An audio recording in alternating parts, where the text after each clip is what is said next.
ship's taken.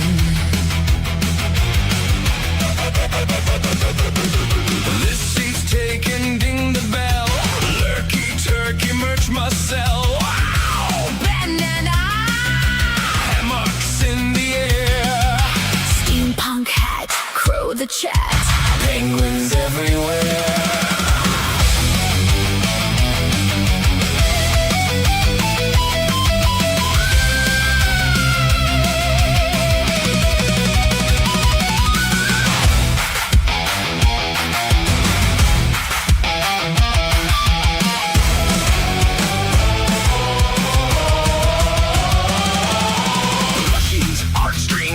Caffeine, booyah, check the mic.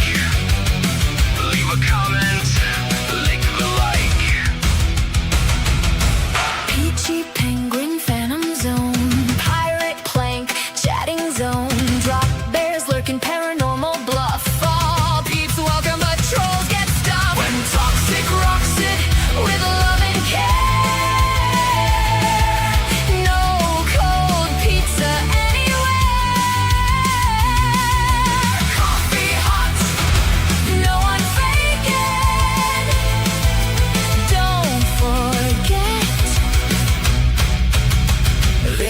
ship's taken.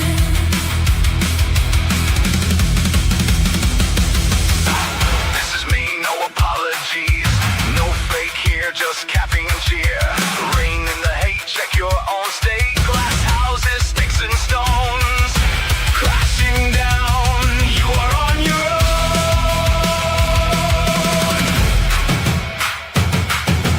Don't fit for box, the algorithm sucks. Off you now, pop, not all.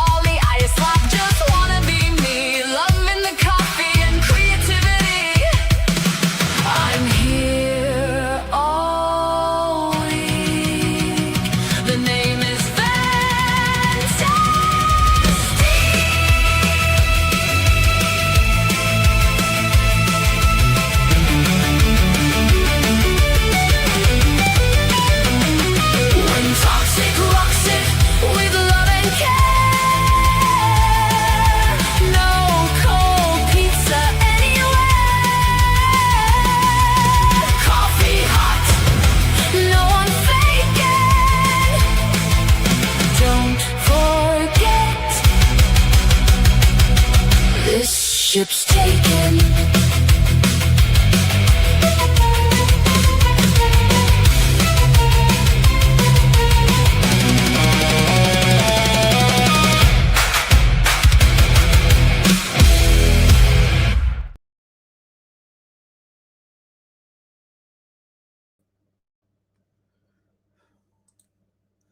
Hey. Sorry guys, sorry I'm late. Slept in. Okay. Literally just woken up, but it's okay. I have coffee. Oh, it may talk gibberish, more than usual for a bit, but I have coffee. Right. Just give me 1 second.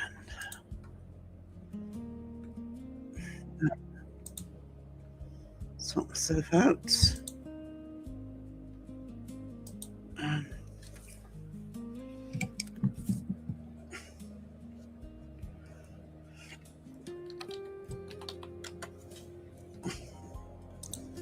And we'll see who's here.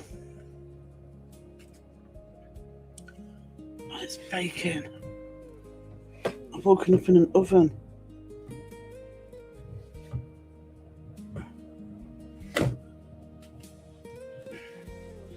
Hang on. Right, let's see if that stays like that. Right. Oh.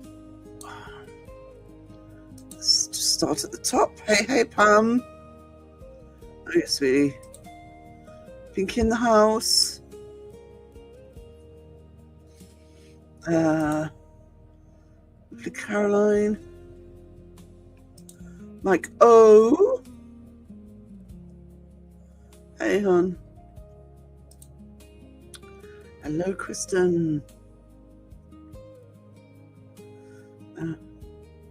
Technical difficulties of me still being asleep, I'll be honest. People are ringing me. That's why I woke up. My phone was going off. I haven't done this in a while, actually. I don't think I've done the sleeping, missing the start through sleeping since I was doing middle of the night lives.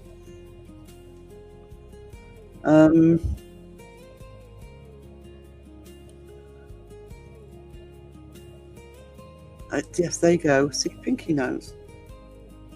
It's a late night.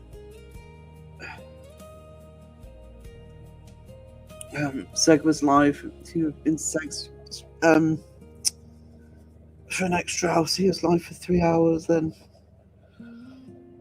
I think he was asleep till about 9 o'clock this morning.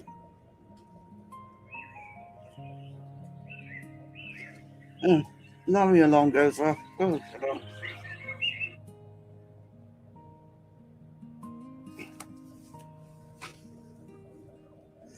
Oh,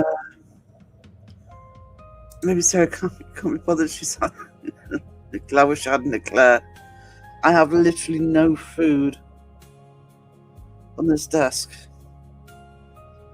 I might have to have an early intermission and just go down and get something. But it's all good. I've got coffee. Claire would be good right now. Breakfast Claire. Sounds like heaven. Sledgehammer would sort the keyboard out. I have a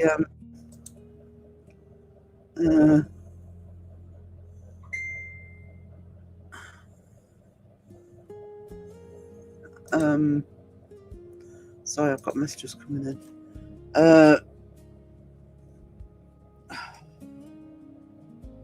When I got the new PC, I really like the keyboard with it, but I have not got used to typing on it. It's got these sort of round keys, and it's just so easy to miss. You got to be really precise in hitting them. I don't know. If I don't get used to it, I might have to get another keyboard. Well, actually, I'll probably have one around somewhere. Just switch it over.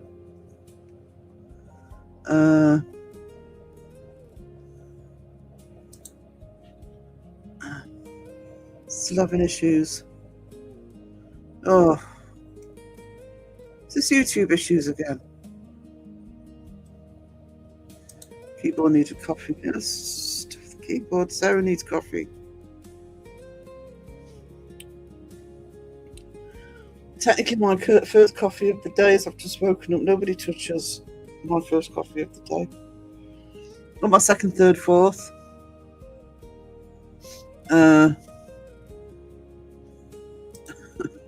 I can't usually find coffee fixes my keyboard permanently.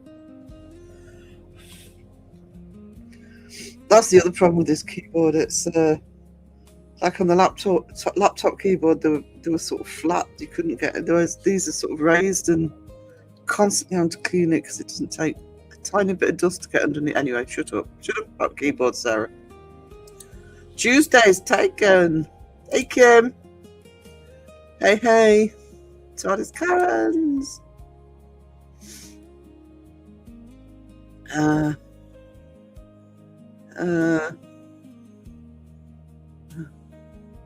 Help him, mummy. Lurking. Okay, Rob. Mine will probably come in a minute, by the way, because she also hasn't seen me today. Well, actually, she hasn't seen me today. Be as late as you wish. I'll go back to bed. No, I'm joking. Hours late, turns out on time. There went my dramatic entrance again. Yeah. Hold my beer. Oh, I'm gonna have to go and get something to eat though. My stomach's saying, literally screaming at me. I'll put a quick video and come get something.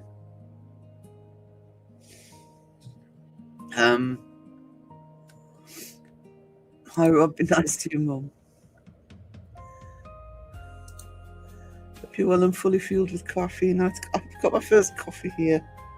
Nothing like the first coffee of the day, though. They all tasted like that. Heaven. Hey, Mike. My eyes aren't in focus yet either. Nothing like the smell of freshly brewed magical psychotic rage stabilizer in the morning. Hell yes, Adra. You have coffee? All good now? Yeah. Kettle. First thing I did before I even turned StreamYard, almost put the kettle on. It's hot. I know, it's just as I've looked out the window, it was slightly cloudy, and now the sun's streaming through my window. So I'm just gonna bake potato. I think your alarm is on YouTube reminder time.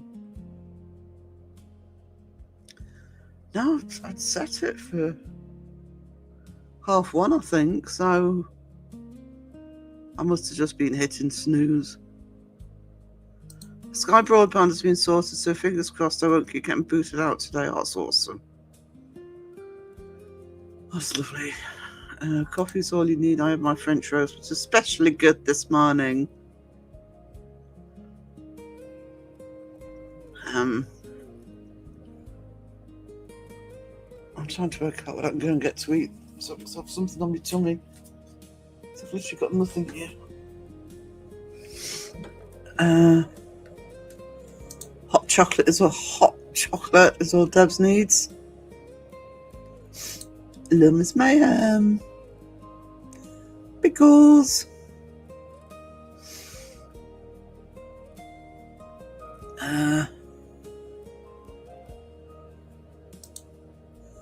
It may be my phone, it kept disconnecting every 15 minutes during the call earlier.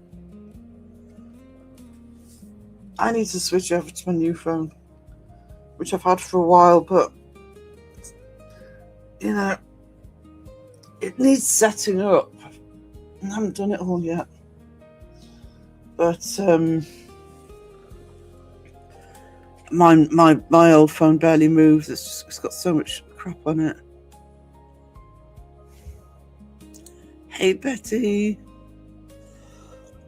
Go get food, lady. I will in a minute because I'm really starving. Still wiped out. Still want the weather to cool right time. I know. I'm not getting anything done. It's just way too hot to cope. It really is. I mean, it's not worth it for this year now, but I'm going to have to look at aircon units for next year.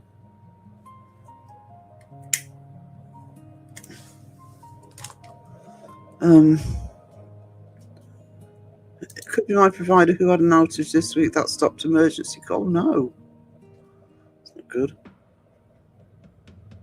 No.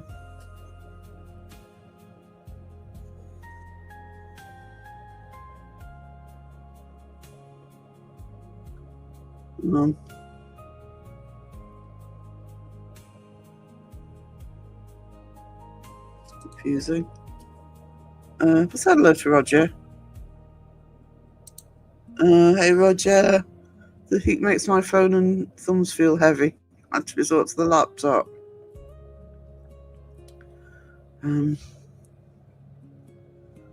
It's not that hot here on the east coast of Scotland. Only 18 degrees.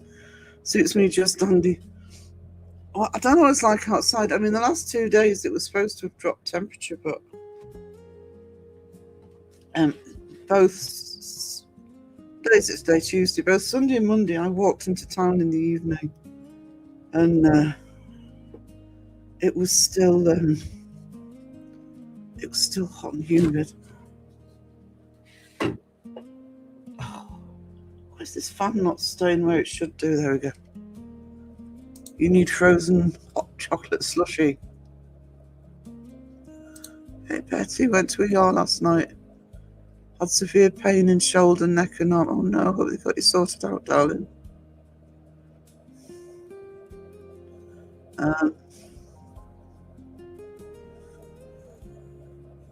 29. Oh my god, I don't think we've got that. Good grief, Debs. I mean, obviously I haven't been outside, but it says 17 degrees here. With the breeze. Dropping to 13 tonight. I don't know how you're coping. I honestly don't know how you're coping in that. What's everyone for caring? They gave me a steroid. Nothing Tylenol seems a little better. I want you to get rested up, darling.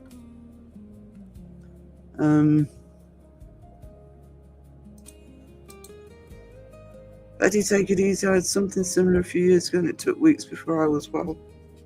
Yeah, just got to rest up. Actually, where's Betty's shoulder, neck and arm? So like mine sort of started when I knocked my hand, so make sure they keep an eye on it. Not saying it's that, but it just didn't cool down last night. It was still 24 at 10:30. Yeah, it's not.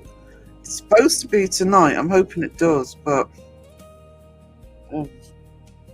it's just not cooling down here the way it's supposed to be honest. 34 would be like melted white chocolate. No. Sorry, I'm late. I thought, it's disgraceful. I fancy being late. I'd never do that. It's just in case you missed it, Elaine, I was late because I was overslept. Understand being there and told inflammation. I'm like, can we just knock me out? Oh, I know that feeling. Hey, Freddos. Hello to Wendy. Hello to you, Wendy. How you doing? Sarah, wait, I have literally just woken up. Can we all blame Seg? It's actually not Seg's fault because. What time did you finish? 4 o'clock this morning. I was talking for 5 hours to people, but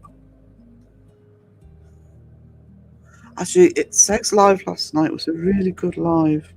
It was infuriating in some ways. Not Seg, the chat. A really good debate, and I do want to cover a lot of the stuff that happened that was said in the chat. Obviously, I haven't got the wherewithal to do it today, but I might do it on Saturday because, yeah, extreme different opinions in the chat last night. I mean, it was on the whole, you know, people didn't sort of majorly fall out or anything. It was different opinions, but some. Elaine will tell you, she was the same. There was, yeah, I want to cover a lot of the subjects in that.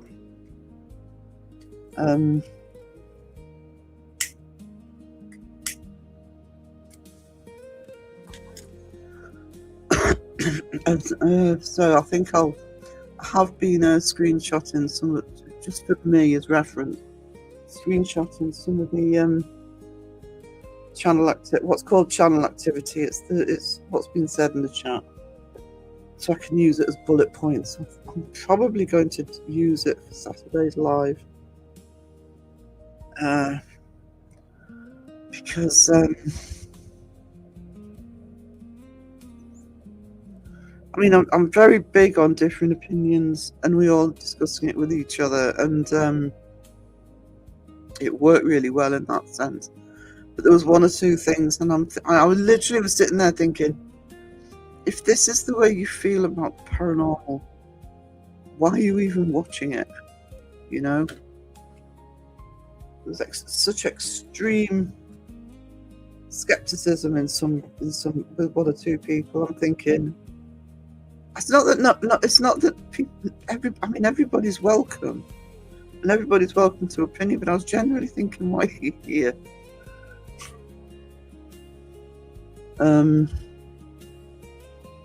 Sarah late, never. I know, never happens, is it? Not a problem. I think it's worse outside as the sun unfiltered and the heat is reflecting off the tarmac embankment. Yeah, we don't have to. Where I am, literally where I live, not a lot of heat factor problem, but in the centre of town, the heat factor, especially around the market square, is horrendous. Is Lisa in? I've missed Lisa.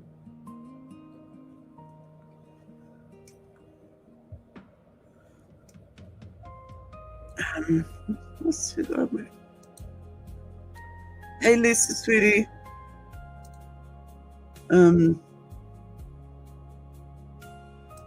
said it was from my shot that I got 2 weeks for pneumonia. They said the shot might. Yeah, when you said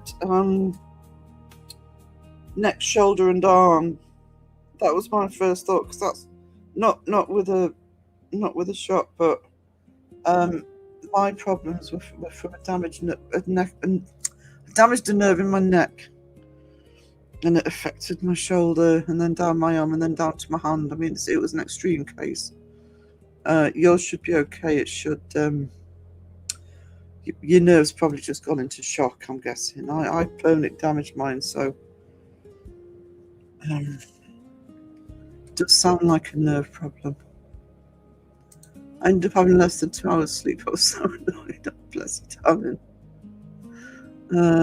I didn't go to bed till 9 o'clock, but I was still asleep when I was supposed to be on live.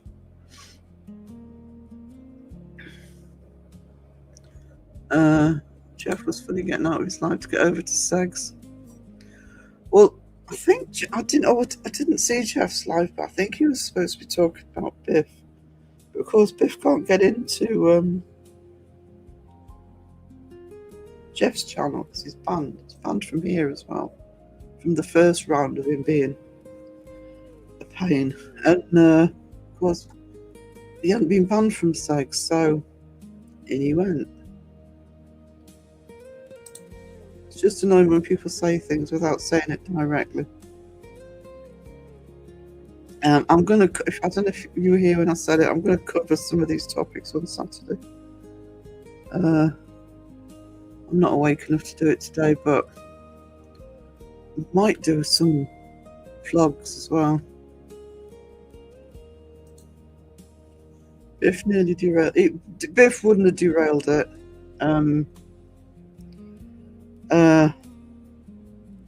What people have to understand, what chat doesn't always get in Segs, is Seg has a very specific way of dealing with chat, of the mods dealing with chat. So I mean, literally the entire time Biff was in there, we were in standby. But Seg's not like, for example, me or Beard or somebody like that. You know, trolls come in here. The mods know to either zap or just to play with them first and then zap. But Seg doesn't. It has to be extreme examples for Seg to kick us away from Segs. Because he believes in freedom of speech. You know, for somebody who can cause so much controversy, he's actually quite commend him for that. But we obviously all knew that Biff would kick off sooner or later. So it was left up to us, but it was when he was kicked. But Seg was engaging with him. But eventually he got kicked. I think it was Mike O that kicked him. He actually kind of made a threat to somebody in chat, so away he went, and everybody. But you can't derail Seg's chat. to be honest. Can't derail any chat if you've got the right mods. It just I just think it looks to people sometimes think, well, mods, can you not do something? You just have to trust us that we're on it. I should say heavily implied rather than direct. Yeah, it's just Pinky, that probably annoyed me. Yeah, we know what Seg's like, and he's obviously tried to engage, but I think by the time he was banned, if was banned, I was said to say after Seg last night, by the time he was banned, we could hear Seg just getting, oh, I've had enough, just need to get on with the video. Oh, speak of the devil. Hey Seg, how you doing? I've just woken up. A lot. I think Elaine's suffering as well. I do want to. Seg's ears must be burning. Probably. How far behind am I? 4 minutes. He's probably gone. Probably gone to bed. Missed all the fun of Seg's live last night. Typical, miss everything. I'm assuming he's still up. It was a really good debate. People debating. I mean, outside of the Biff incident, I don't think we had any problems with anybody in chat. Even rarely had to say something. We rarely had to say anything like, can we respect each other's opinions? But it's just, for me, some of the opinions were so extreme. I'm thinking, not that they shouldn't be. I was looking, thinking, I need to go through some of these bullet points and maybe think about a vlog, or like I say, I'm going to cover some of the key elements on Saturday. But I mean, Seg's usually live for 2 hours. He was live for 3. Probably could have gone longer if he'd wanted to. This chat was so engaged with it. Sarah Biff is banned from Boo's email. His manager wasn't.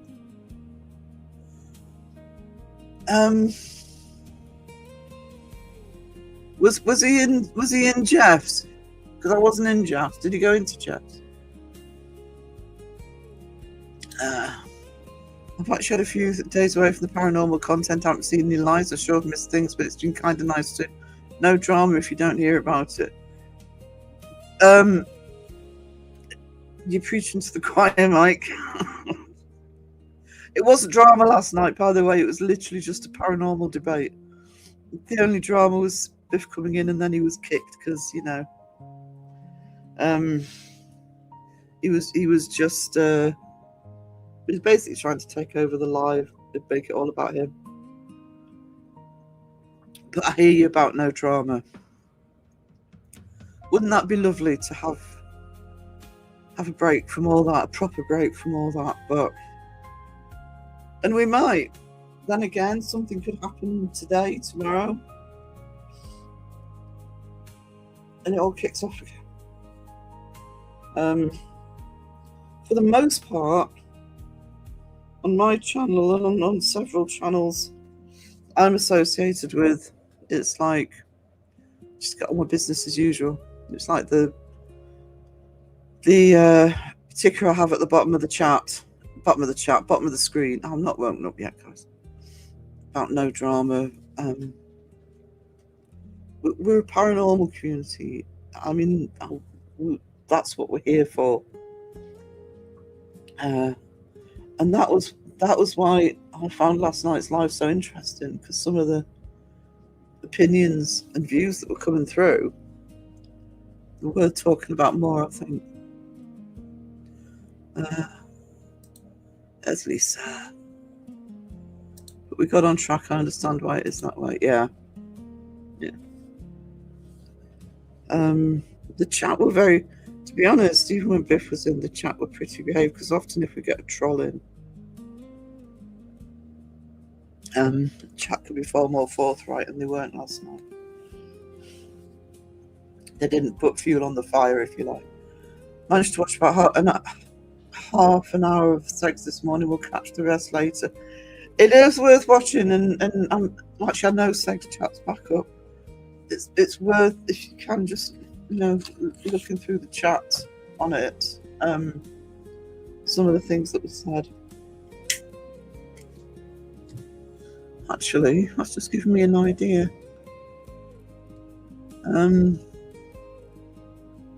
I'll message you, Lisa. That's true. One does live. No, it's just. I mean, you know how I feel. I mean, when was it last week, the week before last? All the stuff that went down with Mason, it's like it's enough. It's like more than enough. Because it's not. Drama's going to happen. Drama is going to happen. You can't get away from that. But it's when it's regurgitated and used for content, because that's the content. Mike's been pretty quiet. It has, actually. Mike was so quick, he'd been banned before it even came up in my chat. I knew Mike could get him. A screenshot of the last comment, because so that I could show Senator Seg what the last comment was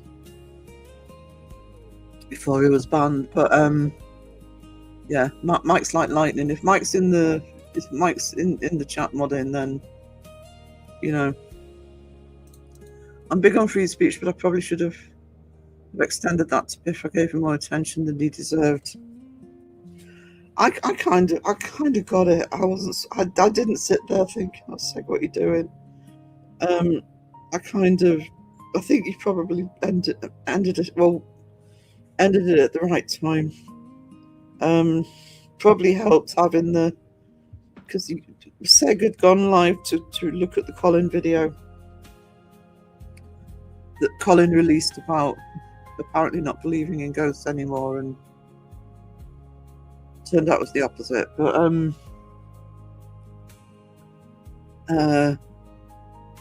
so it probably helped that Seg had something planned for the live, but no.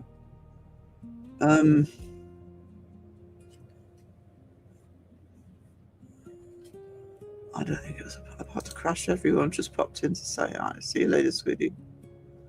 Seg, you handed that piece of shit. Well, hopefully you read that piece of. It's probably not you.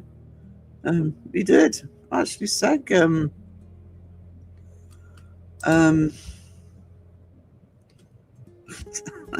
If he's still here, Seg was actually very calm with Biff.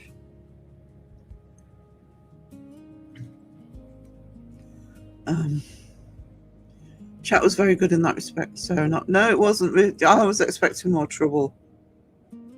So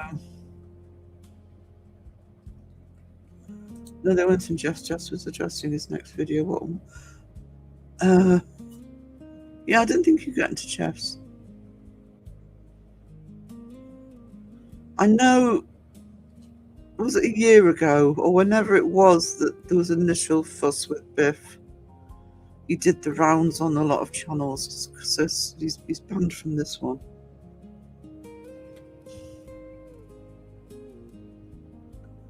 He doesn't do well against wooden spoons. Roger's no point. Oh, Beardo.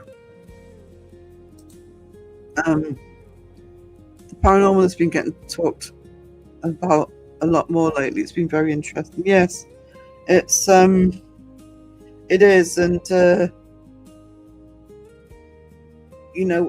when stuff like that happens, and there's stuff that sort of makes me think further on it. Like I say, it'll have to be Saturday, but I am going to talk more about some of the stuff on Saturday. I'm going to watch Seg after this. I'm intrigued now.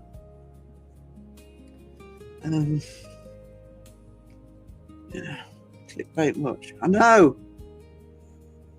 And I wouldn't care. Early on, I'd said he's going to go metaphysical, and I think it was nearly the end of the video. He used the word metaphysical.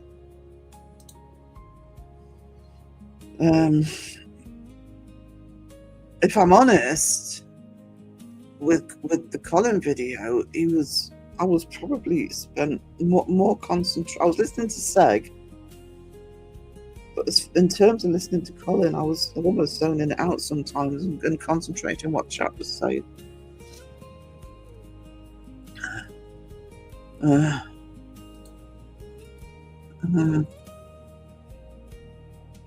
It's the most actual down and direct conversations I've seen in 2 years.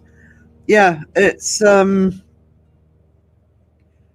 you had pretty much the full spectrum in there. You had complete blind, what I'd call blind believers in the paranormal. You had complete and total skeptics that would not have anything to do with the possibility of the paranormal in there. One or two of whom were really annoying me. It's one of the ones I was thinking, why are you here? You know? It's like going into, I don't know. It's like going into a football live and not giving a crap about football and not watching it ever, but going into the chat and arguing, why do you bother watching football? Football's crap. It's like you're anyway. But on that, there were very little problems in the chat. I don't think I don't think I deleted any messages. And I don't even remember. Normally, I'm one of the ones, and Elaine will do it, where you'll say, "Can you please respect each other's opinions in the chat?" Blah blah blah. Don't think we were doing it last night. So as heated as, even more heated that chat could have got, it didn't. So kudos to the chat. I still have several channels and other subjects to look at as well. Yeah, quite interesting. I mean, I watch other things. I have my reaction channels. I've actually just found 2 or 3 new reaction channels. I watch TV and film reactions, mainly TV, because I'm a geek. And I found 1 or 2 new ones, and it's been refreshing just watching the occasional one. I always watch a bit of true crime, not as much as I used to, but I still watch that. So, and I've even been watching some things that, shock horror, aren't on YouTube. I've just rewatched the first 2 seasons of Alvida's Own Pet. You need that breather sometimes. I did that too. By the way, Colin was talking, I thought, if he doesn't believe in ghosts, he's talking an awful lot about strange things that happened to him and his family. I know. I mean, I'll talk more about this on Saturday, but I am open to the paranormal. I have had my own strange experiences that I can't explain. So I'm very much in the middle of, I have a very healthy amount of skepticism. I like things explained. I do believe in the potential of the paranormal. But even I was sitting there thinking, come on. Come on. And I would never want to discount anybody's experiences, having had my own. But yeah, you're not going to say, right from the get-go, actually, you're sitting there thinking, he's not going to say he don't believe in ghosts anymore. He's going to go down the metaphysical route. But of all of the things that annoyed me, and one of the things I will talk about on Saturday, might even do a vlog on it, of all the things that annoyed me, because it's been annoying me for a while. And if you watch me regularly, you'll know. I'm tired of the word ghost. I'm tired of the word haunting. And I'm tired, especially when the complete skeptics come in and start talking about, oh, well, ghosts aren't real, blah, blah, blah. It's like, not everything is about, I don't like ghosts being the default. It's like, you guys know, I've seen a full body apparition. I have not once called it a ghost. I don't know what it was. You know, I think those arguments narrow the field again too much. Sarah called it on the metaphysical, yeah. I think it was when he said, "I don't believe it." It's kind of in a way, just what I've said, but I do believe in spirits, by the way. You know, I believe I've seen my dad, so it's not that I don't believe in that at all. But I'm thinking you are not going to sit there and say, "I don't believe in ghosts anymore," when you've been doing ghost hunts for so long. And as soon as he started talking about his childhood experiences, I thought he's going to go down the metaphysical route. What he means by "I don't believe in ghosts" is I don't actually know if what I've actually experienced. It's just that I have experienced them. And metaphysical is something I've actually been working on for a piece. Is may come into it more. It's just that people aren't used to the subject, and including me to a certain extent. Seen a couple of channels suggesting paranormal has things other to do with ghosts. Yeah, I mean, I've always been a big believer in that. We default to ghosts. You know, I mean, you do an investigation, and you get data that you can't explain. You don't default it to ghosts. Look at what the data is suggesting. Can you explain it? If you can't explain it, then start wondering about what it is.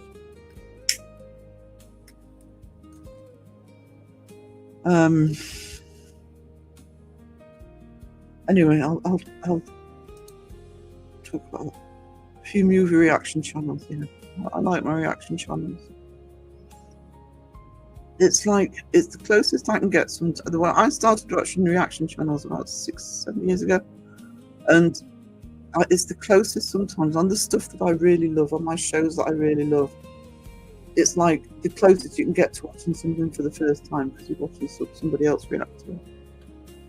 Storm Chaser channels for a breather on the weather. No, I watch Ryan Hall, y'all. Mum's a weather nerd. Mum's a weather nerd. I love watching it. I watched it quite recently. Yeah. I was watching it on. I do have all the DVDs. I was watching it on ITV2, but they've only got the first 2 channels, so I'm gonna have to hook the DVD player up and watch at least watch the third one. I do like the third one when they're in the States. It's open to all possibilities. We just don't know yet. Doesn't mean we shouldn't be investigating, because that was where it was heading last night, like with 1 or 2 people. It's like, well, why do we bother with it? Basically, I think there was 1 or 2 people in there that were so extreme on the skeptical side that I think they felt that everything should just be shut down. Why bother looking at the paranormal at all? We don't get many tornadoes here, thank God. Well, if we do, actually occasionally one will cause a bit of damage, but we don't get anything like I do watch a lot of tornado videos, actually. More per landmass than anywhere. The big ones, yeah, it's rare. Rare for them to touch the ground here. I think that's what it is. I think there was one in Manchester or something a couple of years ago that caused damage to a couple of houses, and that was it. I don't think I've seen one. Seen several water spouts in the sea, though. Ooh. So the channels are going the other way, saying there are no ghosts. See, this is. I can't remember who said it last night. Somebody was saying last night, not in the live. I was talking to a few people last night, and it's happened to me. I mean, I've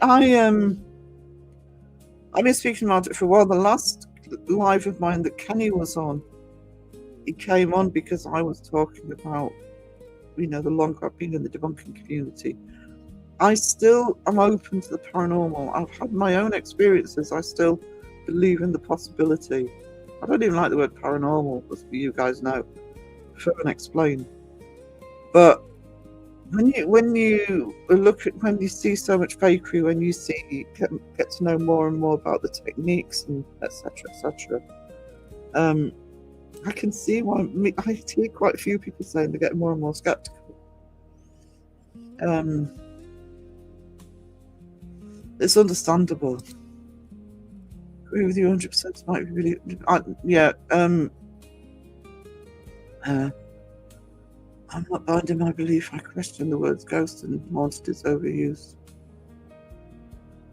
Way overused. And the problem with the word, I agree with you, Corinne. The problem with the word ghost is I can understand why, especially a complete skeptic, a skeptic who's not even open to the possibility, would find it ridiculous. The people who are saying, "Oh well, how do we know why are ghosts still in their clothes and all that bollocks that was coming in?"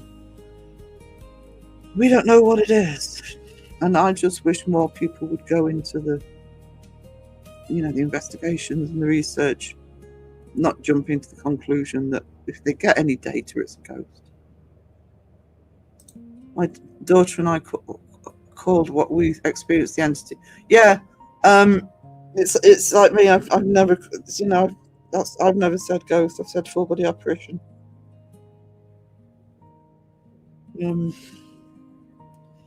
I don't question that I saw it, but I don't know what it was.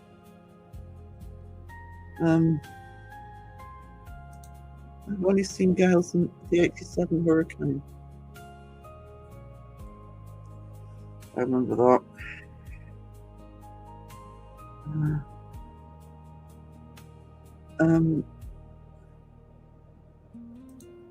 Just like the words proof and evidence, these words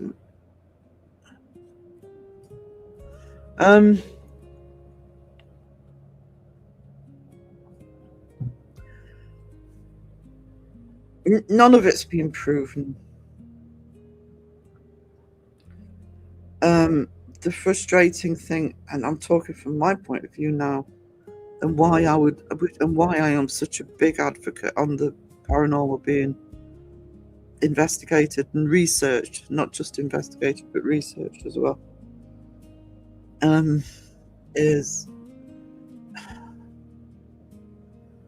I can't get my head right around it today because I'm just waking up, and I will cover it on Saturday. But I'll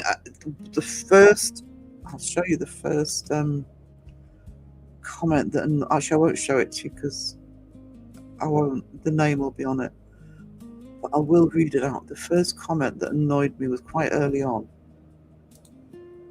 And it was this, and it was, speaking of all this, any updates on bringing professional, in quotation marks, or academic skeptics on investigations? The word academic always sets my hackles rising anyway.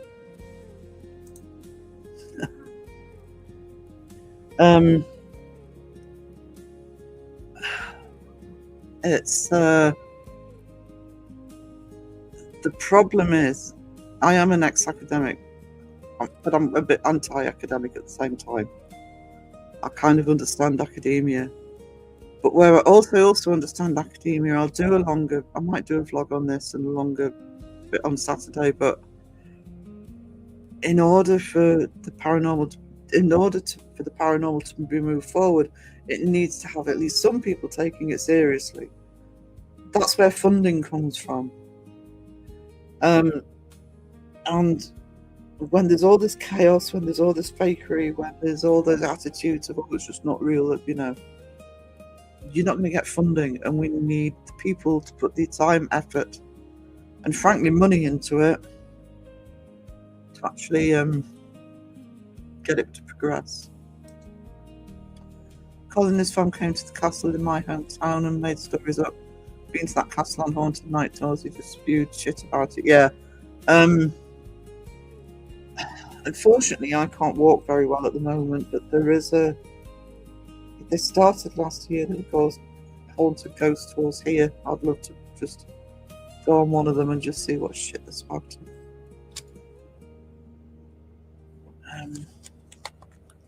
That doesn't help.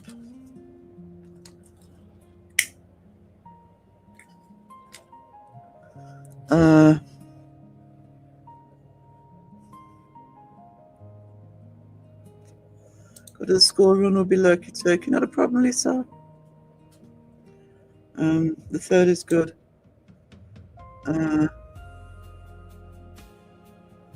Yeah, I mean, I like all of them. I usually like binge watching all of them. They do kind of. I do have a thing about the third one. I do quite like that third one when we're in Arizona. And the Cuba one. The special was a bit extreme, but I'll watch all of them. That's like I'll feed the same pack. We're bothered because we want to know what's out there. That's why we're in the paranormal community to start with. Exactly. And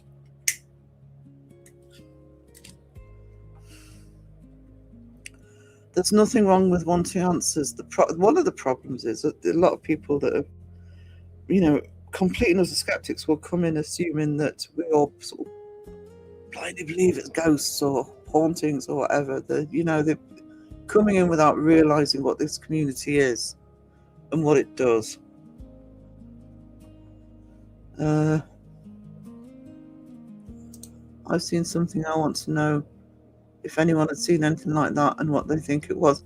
It's funny. This is why, things like the Believe in Me project and just chatting. And it's a shame that more people. I get why people are reluctant to share experiences. But I've had a couple of my major experiences where, quite by chance, years later, I've ended up speaking to somebody who's had the exact same experience. The experience with seeing my dad after he died. I actually did. It was something Phil hadn't told me. I think we were on a Crow's Lives. He had the exact same experience with his mum. It had happened in the exact same way. And also, the shadow figure I saw, definitely saw a shadow figure. Whatever it was, but there was always one part of it. It's on the Bristol podcast that I was always thinking, oh no, I'm misremembering this. And Ryan was talking about something a shadow figure he'd seen, and it was exactly the same.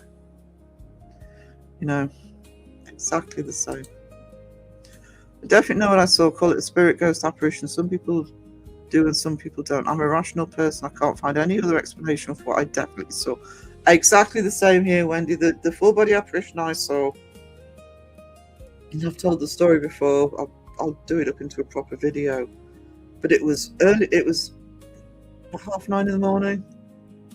I knew the building like the back of my hand, because it was one that I sometimes used to open up or shut down at night. It was shop, cafe type thing. I knew where every lock was. I knew where every door was. I knew where the doors opened inwards or outwards. I knew whether you could get to them from the inside or outside. I knew every single part of that building in terms of getting in and out. And I tried for months to debunk that full body apparition. I couldn't. There was absolutely no way anybody could have been down in that section of the shop and disappeared out of the shop. It just wasn't possible. I don't understand why people say, well, I know. It's like, because it's important. It's important to us. It's also a subject that's not just people are interested in. It's very important to a lot of people for various different reasons. I just think, literally, there wasn't many, but there's only one or two. But I was thinking, why are you even here?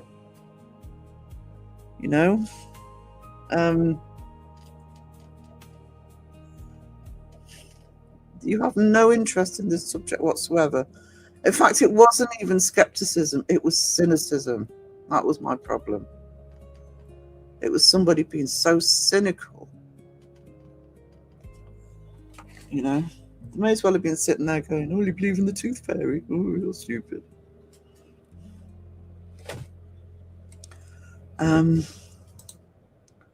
That's why I get annoyed with the fakers. The subject won't be taken seriously all the time. The subject is mocked. Exactly.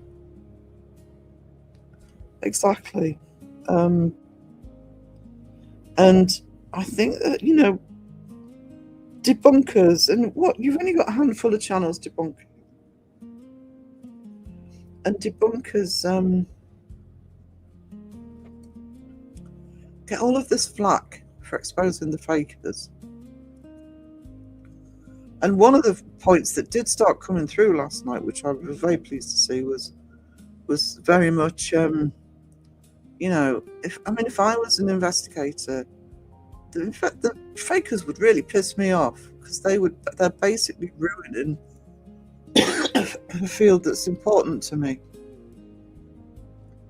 And all the time that's happening,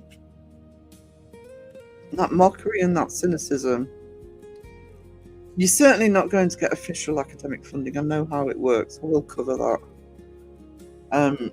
What you're relying on is basically a Skinwalker Ranch type scenario, where somebody who's just mega rich is interested in the subject and sets up a project to try and find out stuff.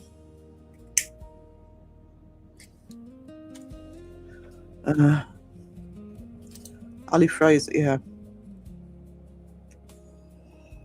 It was Bill Patterson, wasn't it?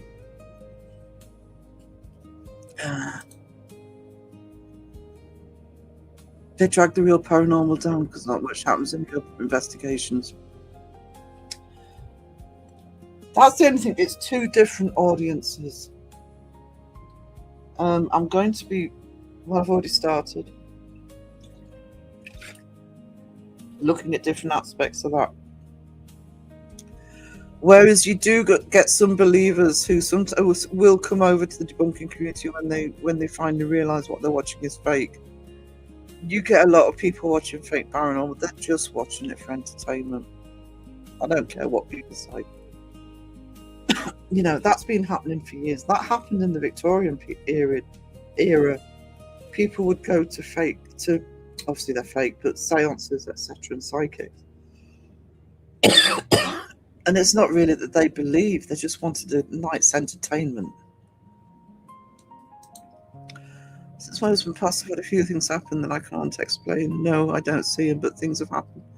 But is it him or my hope it is? It's too soon to know. It's 3 months before I saw my dad, Craig. So I don't think you can always tell.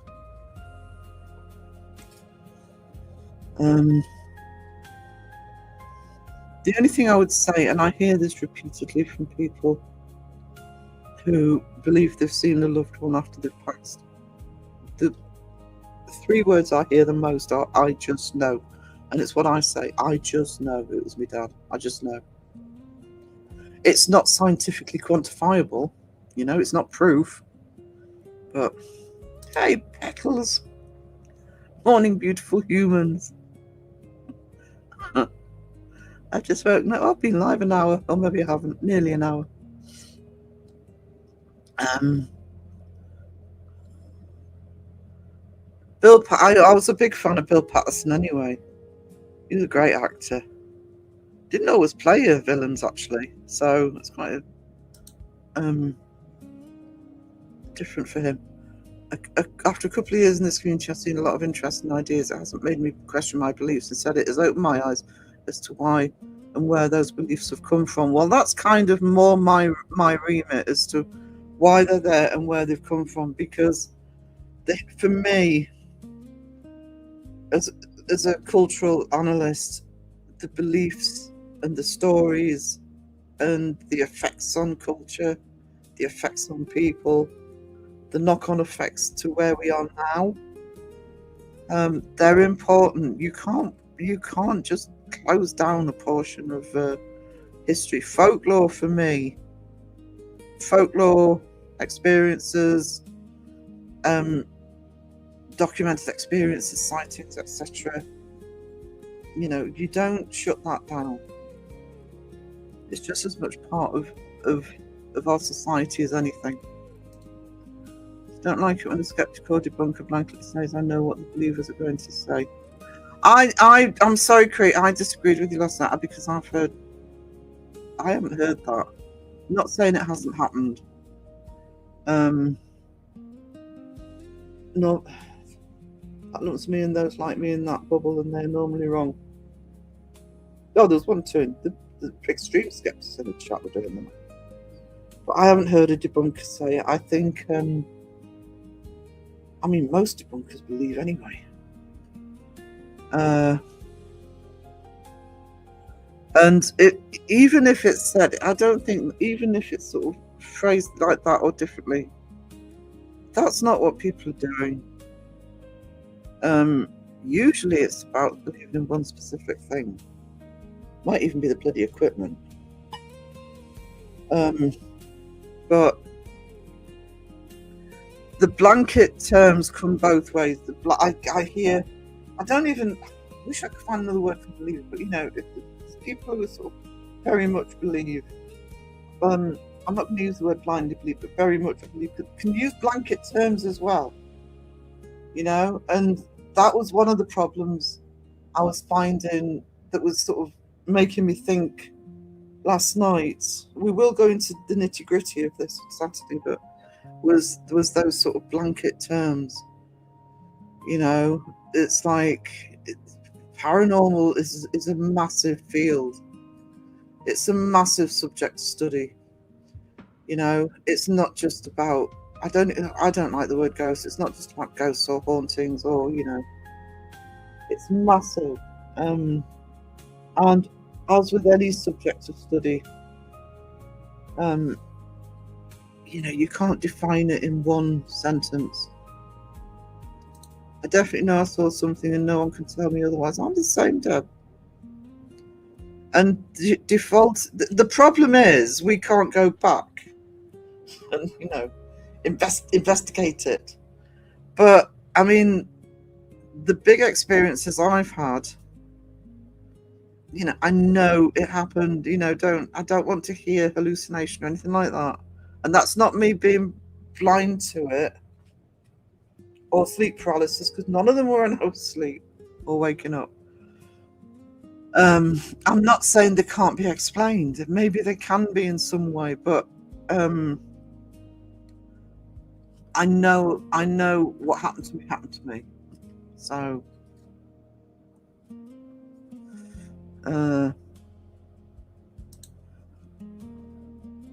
and I'm fine with an explanation one day. I don't think it will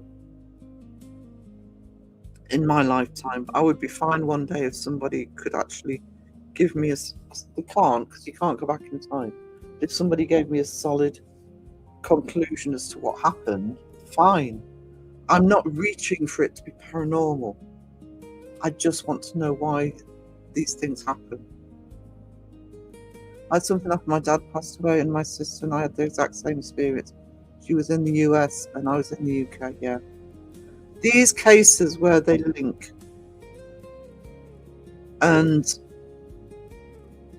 like I say, with the shadow figure, it was a minor detail. I always questioned it, even though I could, you know, in my mind's eye, I could visually see it. So it's in the Bristol podcast, and when Ryan said the exact same thing, because he was talking about shadow figure, and I'm like, whoa, hang on a minute. That's the other thing about being part of a community. You know, you can, you know, Elaine's talking about herself and the sister, but you can also, in the community, sort of hear somebody say something like what happened with me with Phil, and I think, hang on, it's the exact same thing happened to you, in the exact same way. I'd give anything for another hour with my best friend after we passed last month. He knows who I am. Yeah, besides that, we went through that, Roger. But yeah, you know, there's always a wish for more time.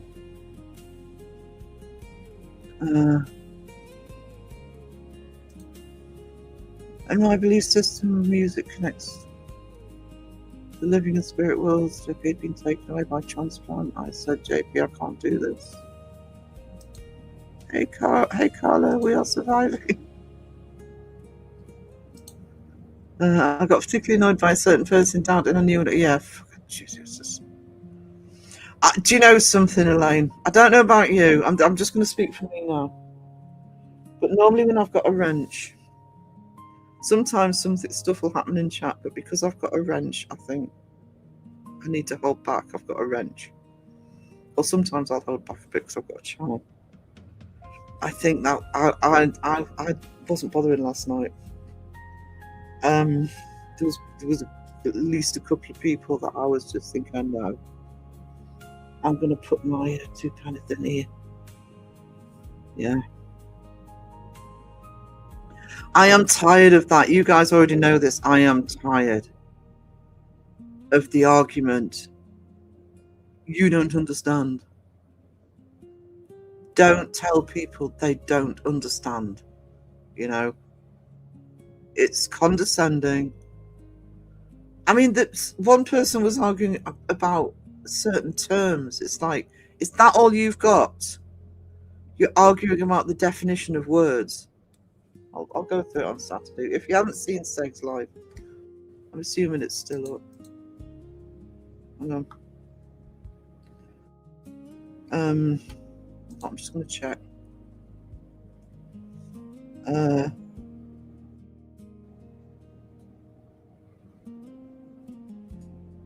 don't have his tape. No, it's still there. It's live from last night. Yeah, don't tell me or anybody else they do not understand about anything, whether it's ghosts, whether it's, some of you know what I mean. It's condescending, it's rude, it's presumptuous, and it's basically telling people that you know better than they do. If you're basically using the argument that if people don't agree with you, it's because they don't understand. And it really, as you can probably tell, it really winds me up.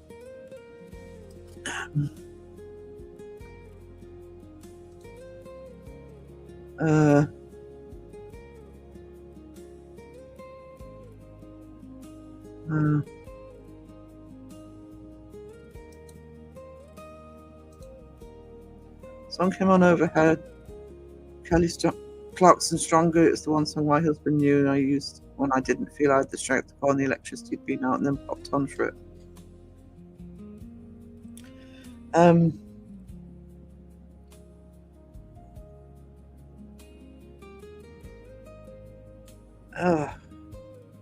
It's alright. I know another example like that. I can't remember whether he said it on YouTube or not, but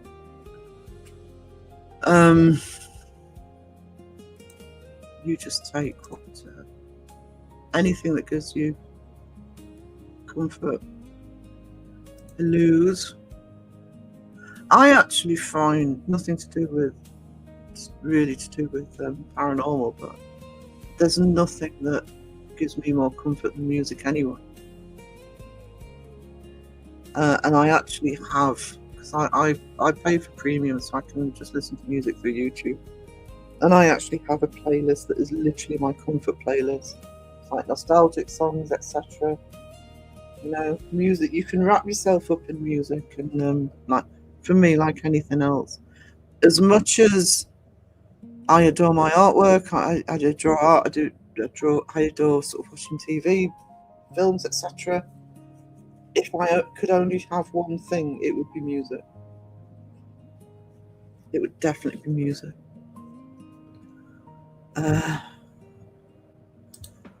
Hold on to it, lovely. It's so hard. Yes, Craig. I agree with Elaine. Listen to Elaine. You on, Bull?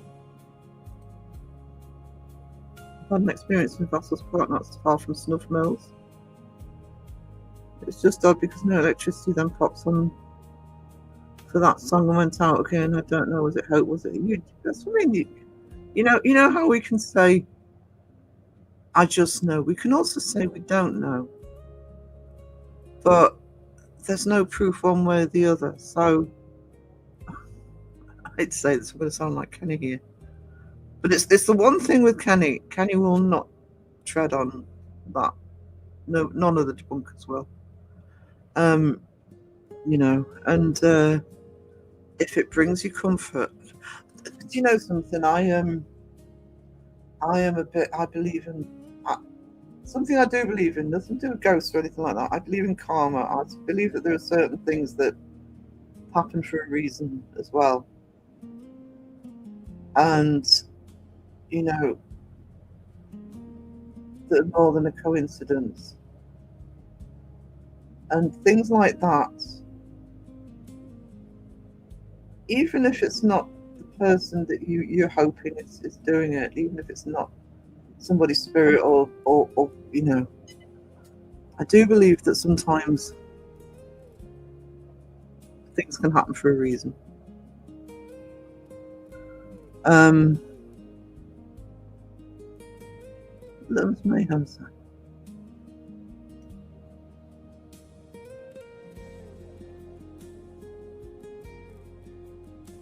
Oh, I've just realised I didn't pop out the chat today, so I don't see any problems today. Hope it was, yeah, exactly. And if it brings you comfort, nobody should be treading on that. Nobody. Whether it's now, so soon after your grief and your loss, or whether it's 5 years down the line, nobody should tread on that.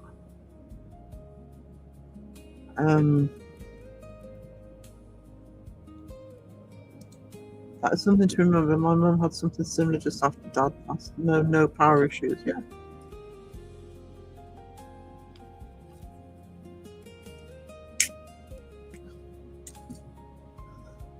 Group of saw a figure hovering and moving. It was one of those what the fuck moments. Yeah, I've seen my big experiences have mainly been on my own. Not all of them, but mainly on my own. But the only time I can actually remember seeing an object move that there's absolutely no way, it wasn't gravity or anything like that because of the way it moved. There's about 4 or 5 of us.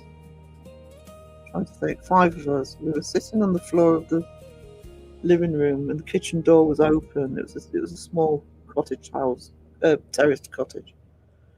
And we saw a hammer come off a toolbox, but literally came off horizontally for about 6 inches and then drop. And that was a group of us saw that. Might need blood pressure meds for now. Elaine handled it beautifully, actually, and she, more often than not, she was. We were saying similar things, but she was expressing it so much better than I was.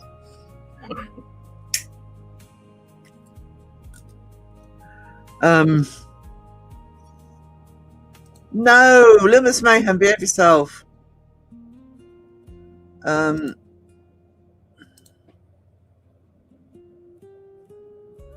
Okay, not from son just popped in. Bye, sweetie. You have a good day, darling. Like him. I've experienced too much and I can't explain. Not sure what it was. Unexplained. When I died, I can remember it. Yeah. I prefer the word unexplained. I really do. Which basically what paranormal means, but of course that because of all the ghost hunting channels and streaming shows, etc. That's people think paranormal is ghost hunt. It's haunting. I had 2 stress balls on my desk. They are not used as often as they should be.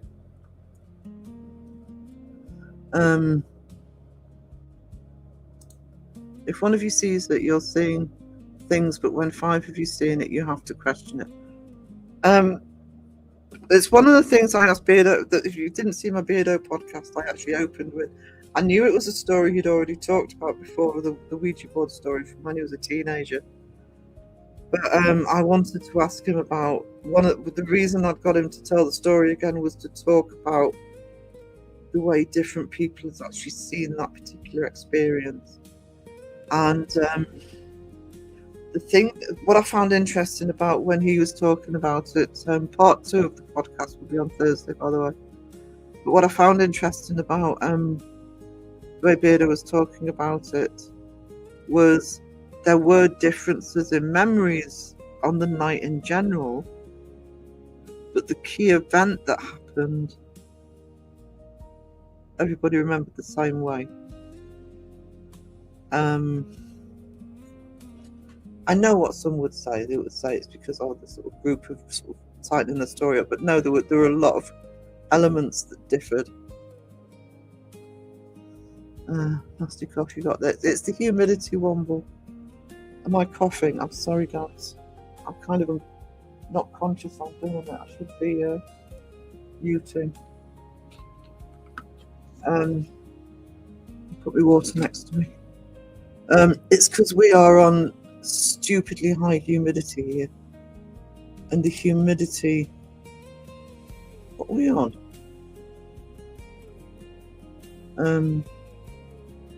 72%.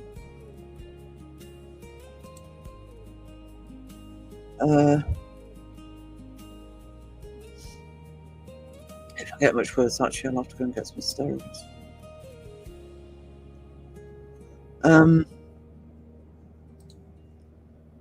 Might have to get something just to get through sex streams. It's not the debates, it's the singing. Didn't sing last night, so bonus for the mods.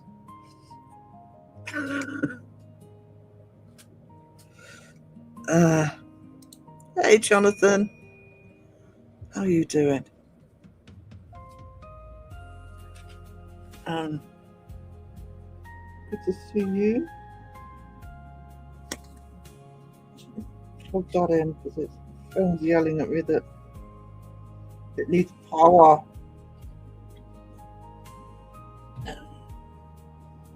Can't find the lead.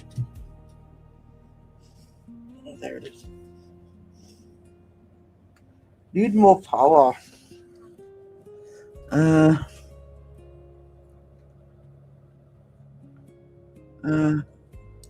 When my wife died for months, I still feel her near me. Wishful thinking, maybe. You don't know, do you? Either way, but nobody should be taking that from you. Do we need troll stress ball merch? Those trolls don't stress me out. You can kick trolls off the chat. But when people they aren't actually sort of preaching any rules in the chat, they're just being annoying. And especially when you're holding a wrench and you think, I really just want to have a go at you. I need some stress balls when I watch some debunks being done. I'm on the fence at the moment, questioning my own beliefs lately. That happens when you're in the community. I still don't question my beliefs actually, but yes, it encompasses too many things. But then I don't. Even since I was a kid, even since I had that book where it was all sort of, and it didn't use the word paranormal anyway. It was called Unexplained Mysteries, etc. Something like that.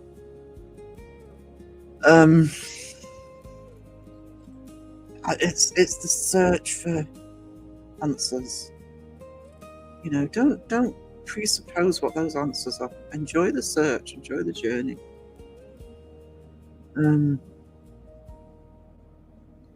Got my hubby and son near me, hope you have comfort for that. Yes, exactly. Yeah.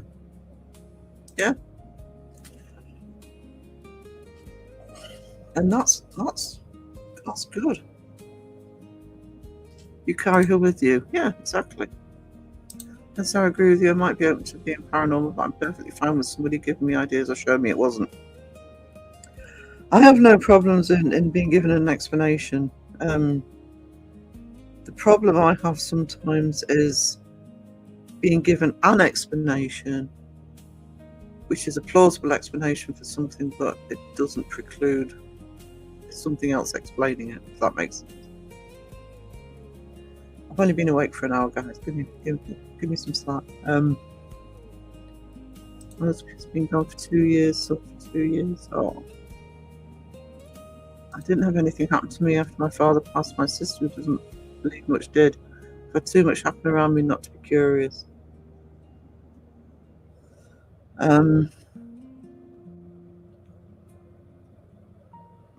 Yeah, I always say that with Dad. Because he died after the stroke and months of dementia, the comfort was seeing him as he was, not... I've told the story before, but it was seeing him as he was. And having that proper goodbye. I think that's why I saw Dad. Didn't, after my sister passed, and never have nothing from at all, no matter how hard I tried. See, I didn't with my grandmother, my mum's mum, because when I grew up, I've said this before as well. And I did wonder if he's, never happened with Mama. But then I spent so many years with Mama, and I was there helping when she was diagnosed with the cancer. I kind of did say my goodbyes to Mama.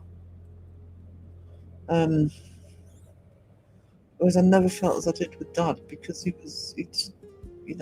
wasn't himself for months before he died. To be fair, it wound me up more than I should have let it. Sometimes I feel need to say how I feel about certain things, that it festers in me for ages. Blow what like a volcano, and no one needs to see that. Well, I do want to address some of these properly on Saturday. I'm going to go through the comments and get some key bullet points. Might be 1 or 2 vlogs as well. Because it was raising debates. 1 or 2 debates that I'm thinking, seriously, we're having this discussion, but also,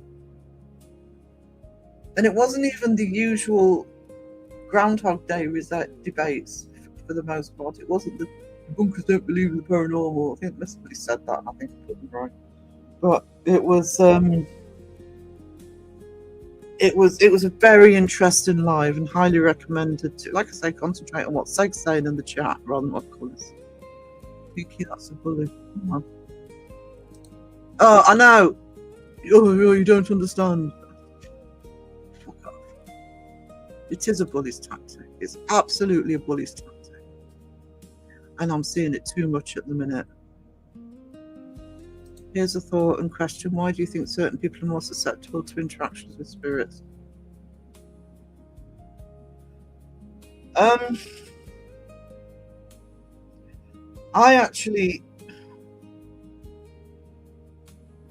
don't think you have to be susceptible to have something happen.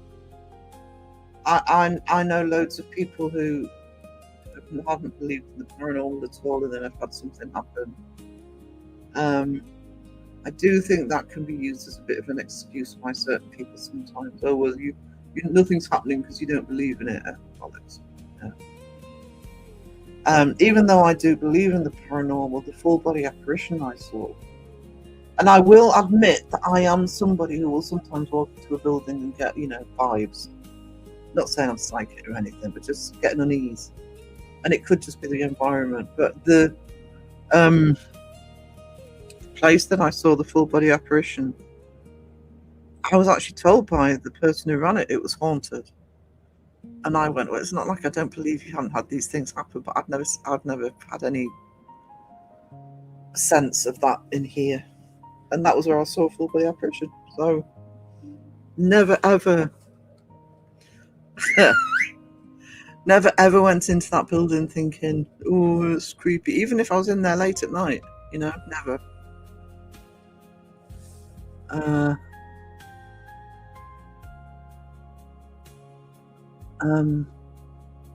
Music is life. I have music. I'm not far behind, am I? Oh crap! I'm sorry, guys. I have music playing all the time when I leave the house. I even play jazz for my cat. I do not believe in karma. I do.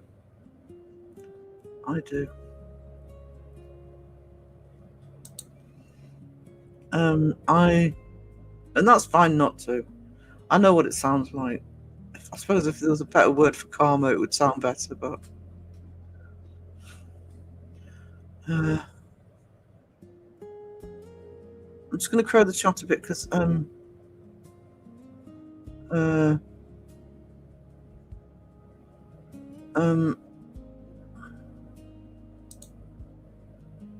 angry too when a friend of mine says it just can't happen. The way I see it, until someone experiences what those of us who do definitely know we have, then we should not say it can't. Exactly. Just because it hasn't been 100% proven. I'll have to find the quote for Saturday, but somebody was saying, oh, things can happen and everybody can be wrong. No. There are big things that can happen. Everybody believed the sun revolved around the earth. And it's because we didn't understand the solar system. I actually believe a lot of the paranormal will be explained eventually. Don't want all of it. I don't think all of it will. But there will be things where science will eventually find an answer for it. But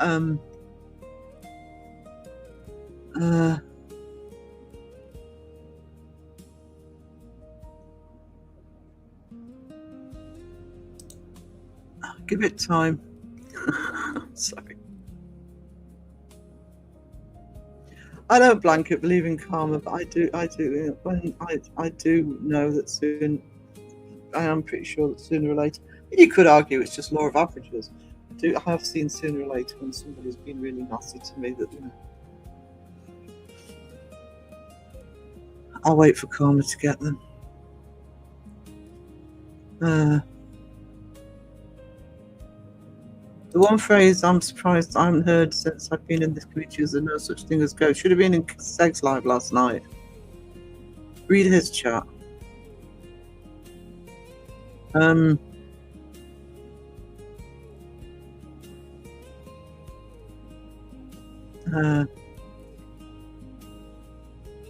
Oh yeah. Might necessarily happen the way you want it to, but it's a very interesting conversation last night. I think a good portion of the people have probably had things happen that have caused their curiosity into it. Exactly.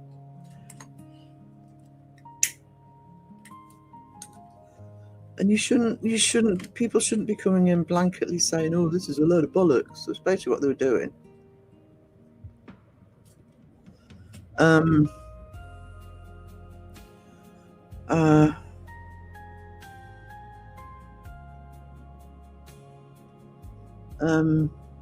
Sorry. You need more power.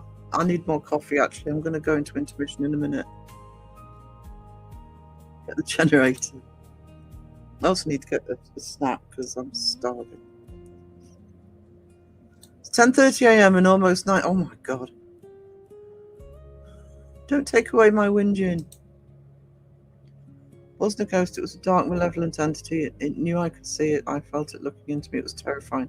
Bad thing is, I was the only one that saw it.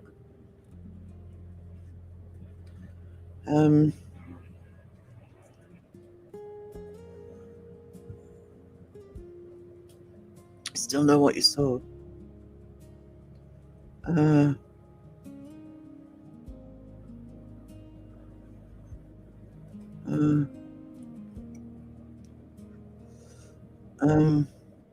Sage advice. Never let anyone treat you like regular glue. You're glitter glue. Glitter glue.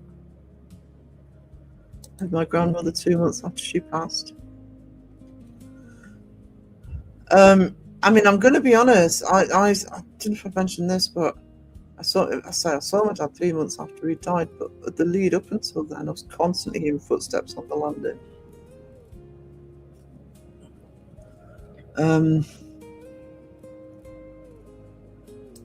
Whether it was or not, I don't know. I'm not surprised at seeing very few say there's no such thing as ghosts. The fakers need ghosts to be real. The debunkers mostly have a desire to believe. They do. They do have a desire. Even Seg, people say Seg's a skeptic. Seg is a skeptic. Very much a skeptic. But he is open to it, and you know, he does go on investigations, and he hopes something will happen to sort of make him question things. That's usually the case. We're the only ones who sees, feels the presence, and I know it's real, and then we know. Yeah, exactly. I think the only person I can think of in the community that I would say is almost total skeptic is Kenny, to be honest. Broke the back of the furniture arranging with Mum. Now we're sitting down every 5 minutes thinking, Jesus, I've been doing that for weeks. That's why the studio's in studio. My little studio space is in chaos. Cry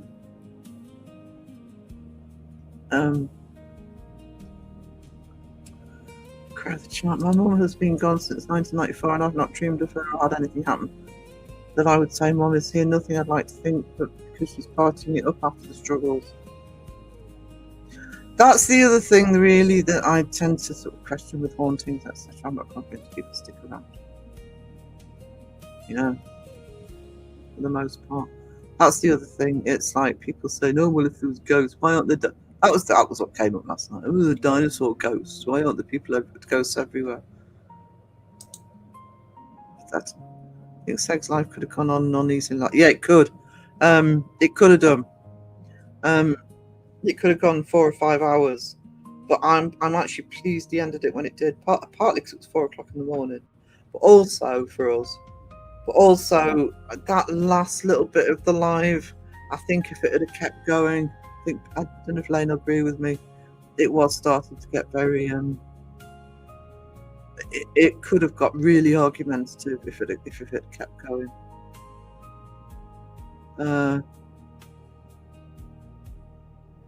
Most of all my experiences have been kind of scary, not lost loved ones, but it sucks. Yeah.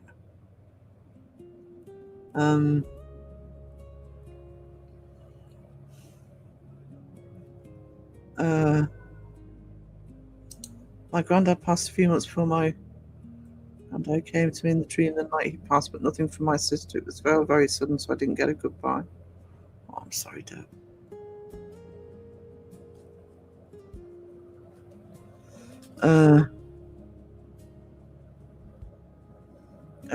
Chris is saying, fortunate paranormal experiences have been nice, neutral. This abusive ex showed me living humans are way scary. Yeah. Oh, yeah.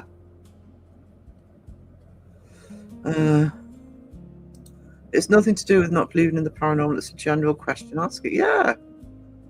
We can, you know, you should still be questioning it, whether you believe in it or not. I always have. I had a recurring dream before my granddad died. It's almost like someone is trying to prepare you for it. Yeah. I find that a bit scary, actually.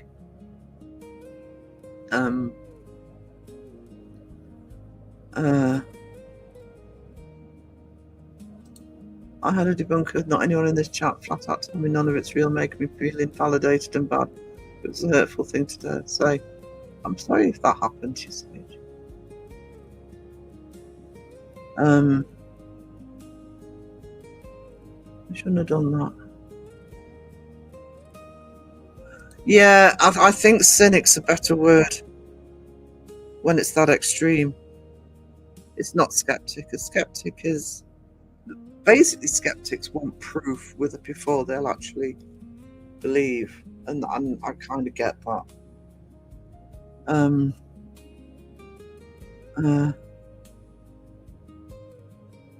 People look at debunkers as cynical. It's just the way some people come over, I think.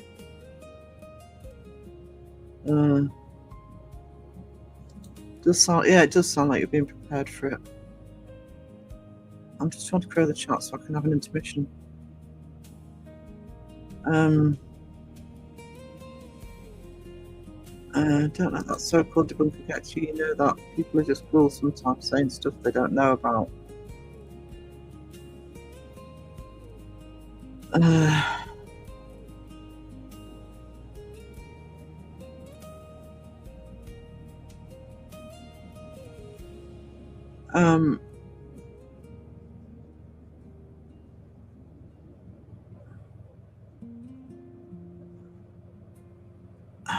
I'm going to address this. I can see how they come to that conclusion. When you make fun of talking to the walls, I'd make fun of talking to the walls, and I don't believe it. Sarcasm can make those things trying to feel like fools. I believe many that they seem jaded at times. No, I'm actually going to disagree with you on this one, partly because I know people behind the scenes. You know, my argument with the talking to walls things, why I actually say it as well, and I don't believe in any of the equipment. My argument is, if I was a ghost investigator, which I'm not, but if I was an investigator, I would be looking for new techniques. I would be trying things different. It's why I'm such a big supporter of APRF. You know, if I'd been investigating for 10 years, for 20 years, using the same methods and getting very little or nothing, maybe you should try change. It just makes sense to me. You would change the methods. And people will say, "Oh, well, you don't know what to do." Well, no, but try something different, even if it's ludicrous. Try something different. And I don't think that, you know, sarcasm is part and parcel of some people's personalities. It's certainly part of mine. It's part of a lot of people in chat, and I think if you're sort of looking at it like that, it's you know, everybody's entitled to their own belief system. I don't believe in the equipment.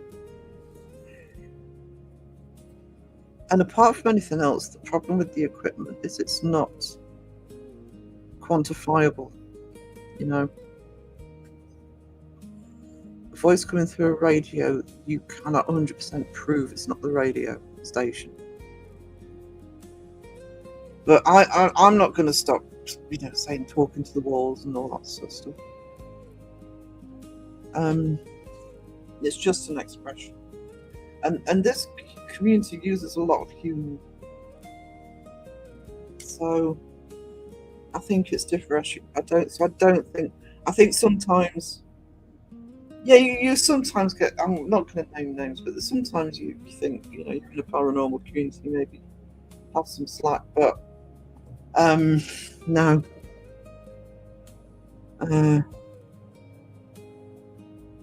Here we go. Bunkers would mix it up, show the fakers show. Was trying to. They do though, Creed. They do, and we've said this numerous times. Crow especially will cover, and he knows he's not going to get the clicks and views on the other stuff. He will look at people who are getting it right. He will give people credit.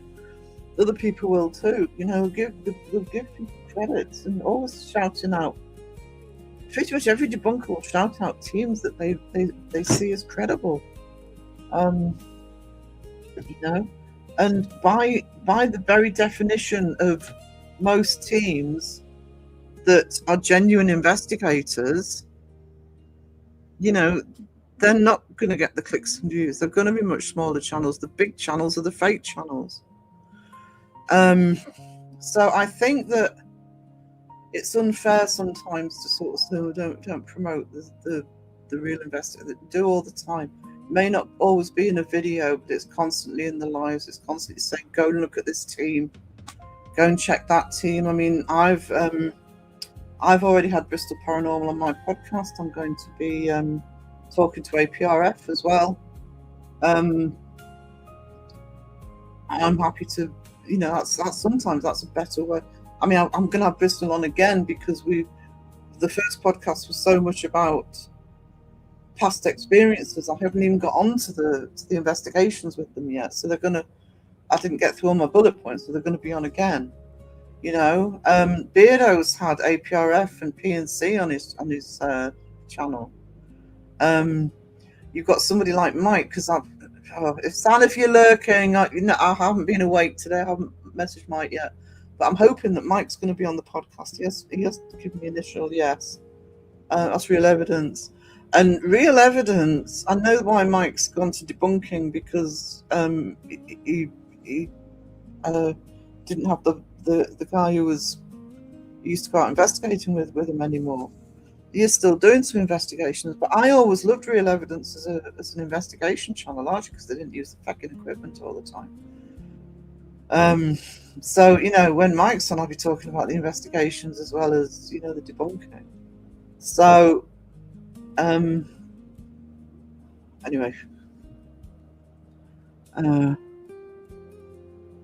I think, I think it's not just debunkers, but the debunkers watch so much. I mean, I don't know everybody's processes, but the amount of stuff Crow watches is like, I don't know how his head hasn't exploded. He watches all the time, and he'll watch the full thing because he won't turn it off in case he misses a debunk.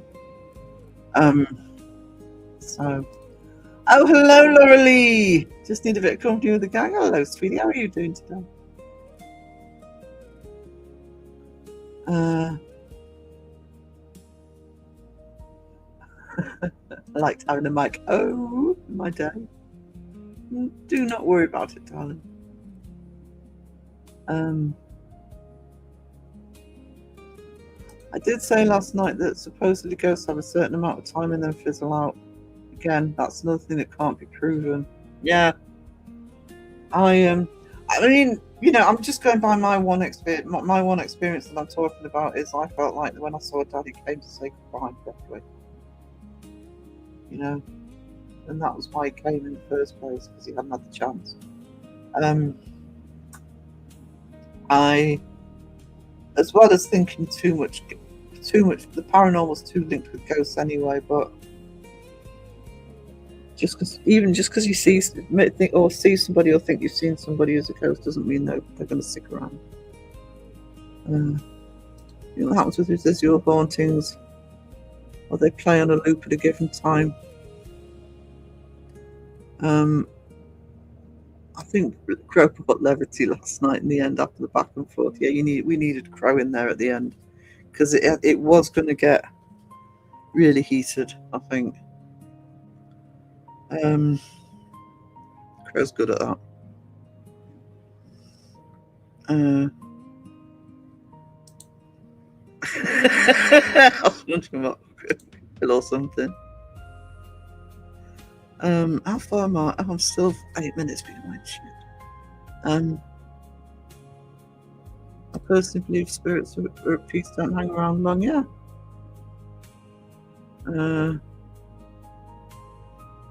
They support real and paranormal channels. They do. They do. Yeah.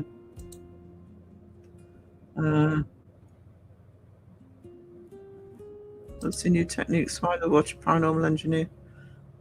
But the capital letters. Come on. Even the debunkers investigate with any real new ideas at this point. I'm going to question that as well, because often the debunkers that investigate are investigating to get the alternative. I don't think you have to investigate to be a debunker, but those that do investigate are doing it to see it from the investigator's perspective. I don't think it's fair. I think sometimes it's too much is thrown at the debunkers. Expectations. They're there to debunk. I personally think the onus of finding new techniques would be on the investigators, the full-time investigators.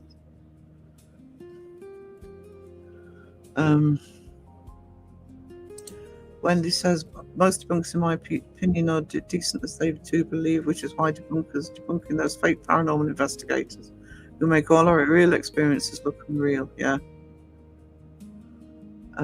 Yeah. Our API reference, also.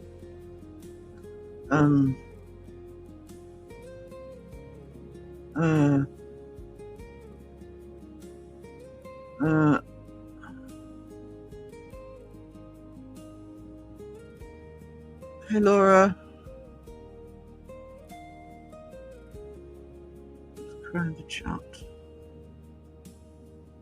Bye, Betty. You take care, darling.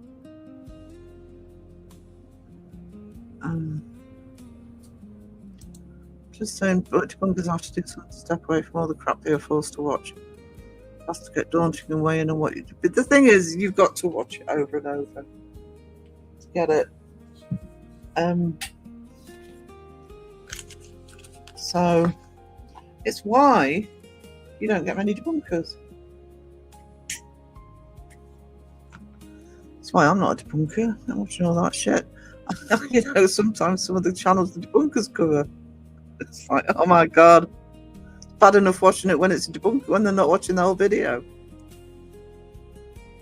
Will Mike appear in his shed? No idea. I was thinking of if he comes on the podcast, of calling it something like Podcast from the Shed or something a bit more clever like that. I'm going to do the aesthetic that it's a shed he's talking from.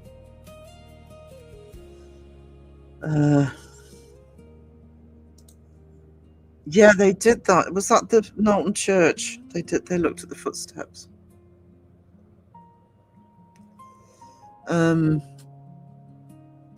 Just need a bit of company at the moment. You're always welcome here, Laura Lee. The gathering of evidence is important. Espousing different methods is even more crucial. We have no idea what the hell it is alone, a means to empirically measure it. Exactly, Mike. That was put way better than my blethering mouth today, because I was still asleep when the live was supposed to start. We don't know what it is we're measuring. We don't know what the occurrences are. We don't know that they're ghosts. We don't know anything. None of that's been proven. We are still in the early stages of looking into all this stuff. Very early. It does not hurt to try new things. All right, it might not work. It might, but a lot of it's not working now anyway. So what's that definition of insanity? Doing the same thing again and again and expecting different results.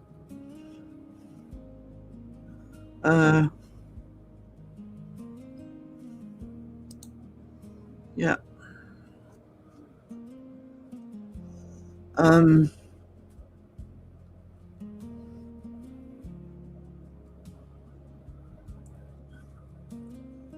chat. Mason is realistic, though. I like Mason's thoughts on the whole paranormal outlook. He's a fabulous debunker, shouting at those who are typical fakers. Yeah, Mason's gonna be on. Need to find out what he's prepared to say on the podcast, actually. Oh, do you know, I wish mine had one ball. God, I'm sick of this fucking feet.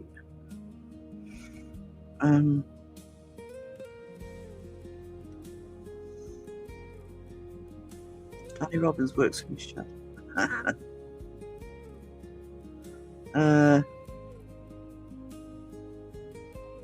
Right, I'm going to make myself a quick coffee, because I'll keep going for a bit longer. But I've got to make myself a coffee, and I've got to get myself a snack. So I'm going to put an intermission on. So hopefully you'll be here when I get back.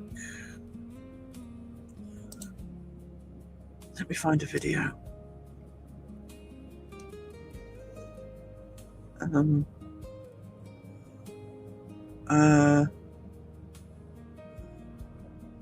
So I'm going to find one of the longer ones. Give me a chance to. There we go.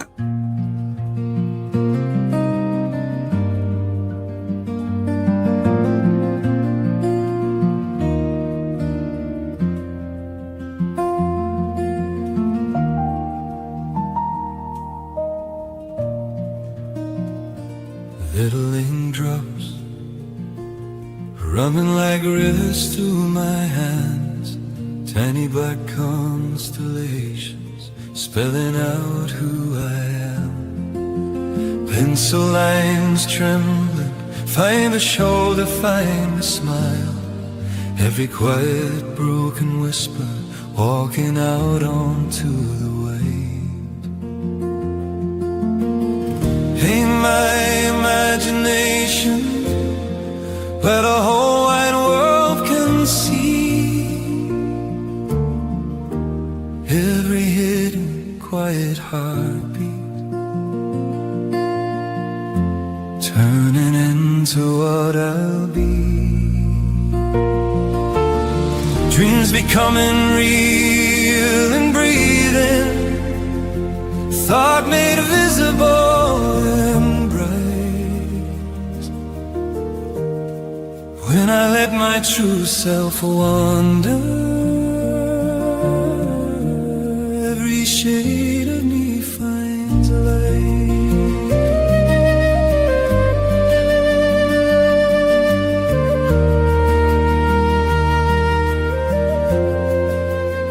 Soft erased ghosts, shadows of what I almost said, curved along the paper, all the paths I never went. Still I keep on tracing all the corners of my mind.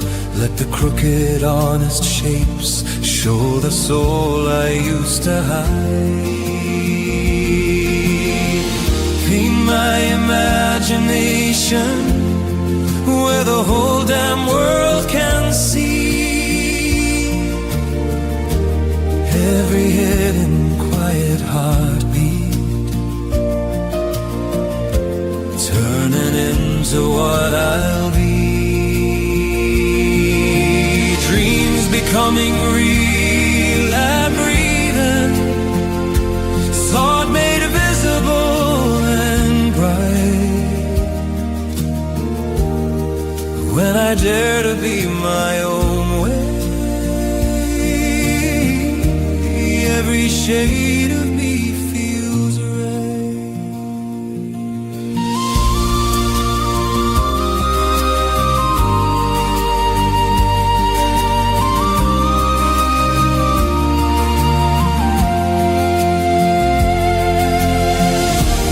I won't shrink to fit the margins, I'll write past every line they drew. Pages turning into windows, every sketch a doorway through. If I'm strange, then let it shimmer. If I'm loud, then let it sing. Every mark my hand keeps making is my spirit growing wings. In my imagination, where the whole wide world can see every hidden quiet heartbeat, turning into what I'll be. Dreams becoming real and breathing, thought made visible and bright. When I dare to be my own, every shade of me feels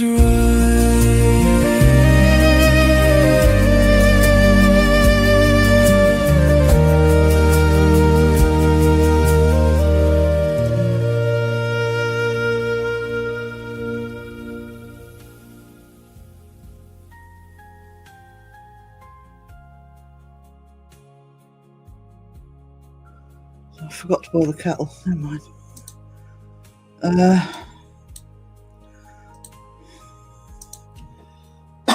It's I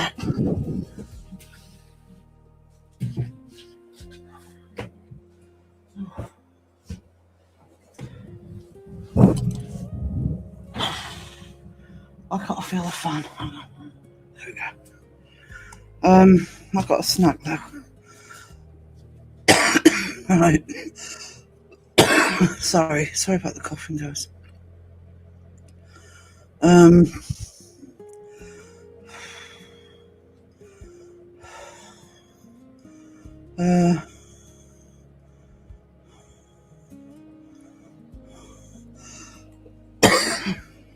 Just let me mute a minute, guys, because I'm coughing.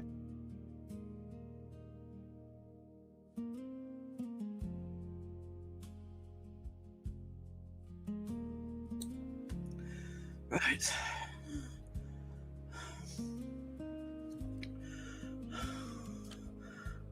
Cool spaceships. I want one. Yeah, especially with that. If they've got aircon.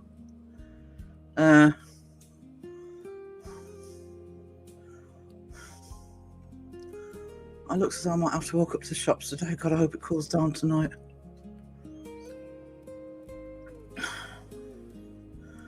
Everyone needs a dragon. I've loved dragons since I was a kid.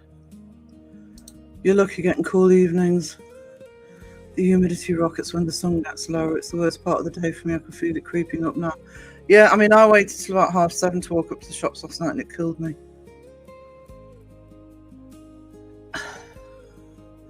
Thank you, Pinky. You can tell I've been downstairs, can't you? I'm out of breath. No,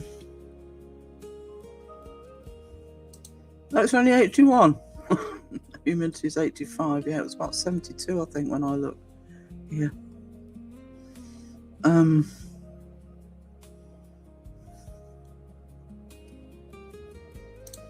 was supposed to cool down last Sunday and it didn't.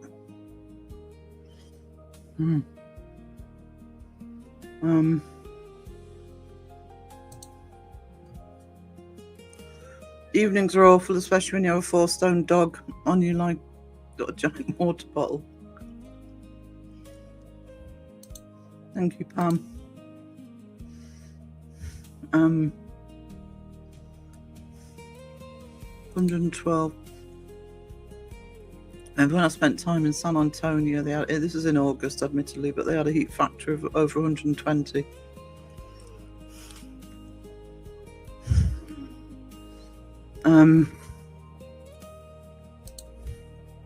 Got AC on now. I haven't got any AC. I've got this fan next to me, which is giving me cool air, but not enough. I ended up going grocery shopping at around 8 this morning to avoid the heat and the people. Yeah.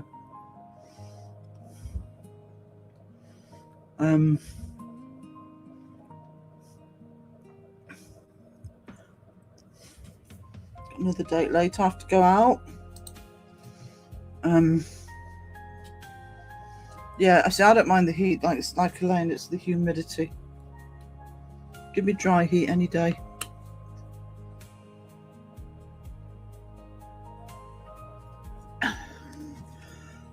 Especially somewhere like Texas, where they're geared up for it.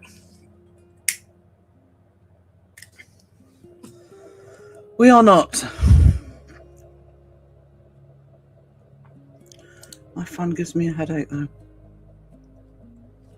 Actually, I've actually got it balanced on the desk, which is why occasionally it falls off. I've got the floor fan. It's one of those long, tall floor fans. And it's actually quite quiet. So, it's all good.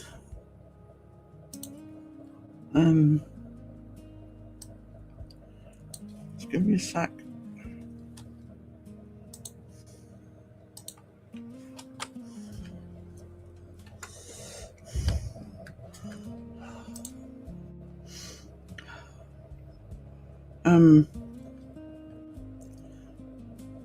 I thought it'd always be grey and crap in Yorkshire. It's partly why I moved here. Problem you've got in Yorkshire, depends where you are, but because I worked in York, and north of York is Thirsk. It's when the main A19 starts. There's a dual carriageway. And I believe Thirsk is the thunderstorm capital of the country because the humidity builds up there so much. Hey, Lycan, you take care, darling. To be honest, last week sometime we had an overcast, rainy day, just light rain, and I walked into town much quicker than normal. Way quicker. Breathe much easier in that weather. I made my partner bring our other AC back from work. Turns out his sister's kid had it. Travesty!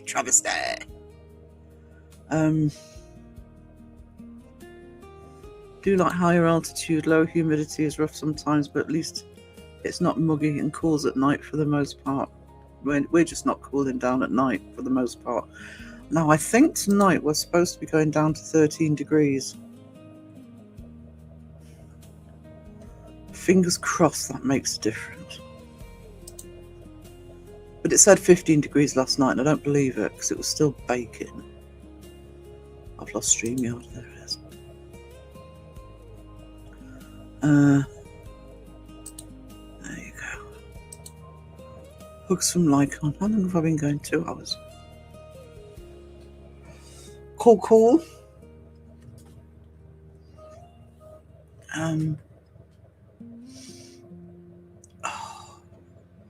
Oh, that fan's lovely. Me and sweaty. Get a drink, come on. 20 tonight. God, that would be too hot here, but at least that's better than 29. I can't believe you're putting up with 29. How rude of it. I bet everybody who's not in the UK is bloody sick of us whinging. Live with it. Oh, shut up. Please, Peachy's not in the chat. It's nice and cold here.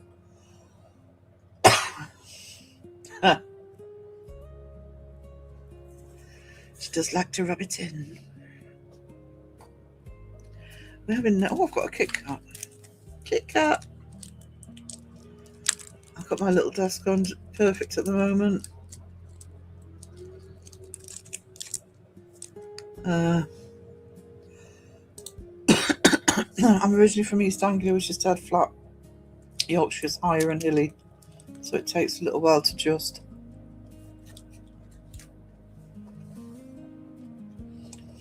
We're at the foot of the Cheviots, actually. We're on the lowest point in the town. It's actually a really steep incline, which is why walking's a problem. I just don't like coughing on stream. I know I do, but you don't need to hear me coughing and spluttering. It's cold here. I'm very happy for you, Caroline. It's just nice and cold for you. I know you suffer more than we do in the heat. Yeah, that's its own weather system, yeah. Too damn warm here in the southwest part of Norway, just saying. I had to do an all-nighter, so I just couldn't sleep, knackered at the moment.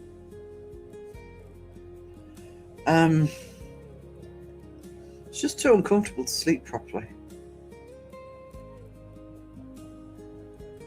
We're 24 degrees for high today, pleasant.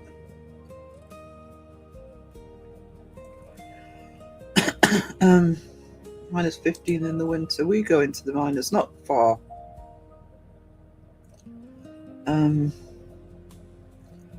got loads of Kit Kats for you, Sarah, just not sent them yet. Plus other stuff, mainly. Oh, me. Oh. I have to get myself up to walk me. I miss it.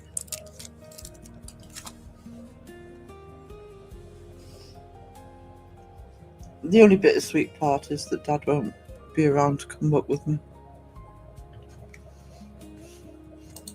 She's in the bush already.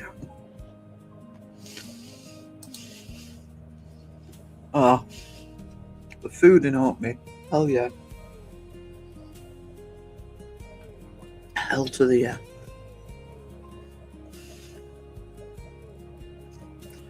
I'm not posting myself, Debs.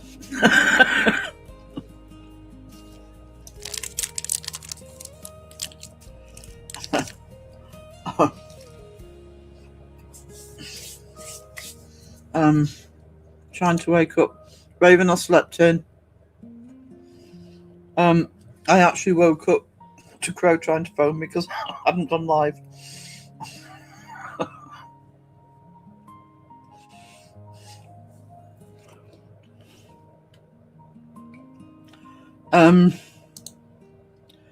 Hate summer, hate winter, just want autumn and spring.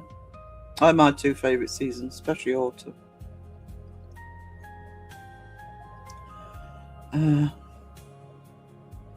Really enjoying this chat, Sarah, with... Oh, but I'm not going to be on much longer. But thank you for being here, Wendy.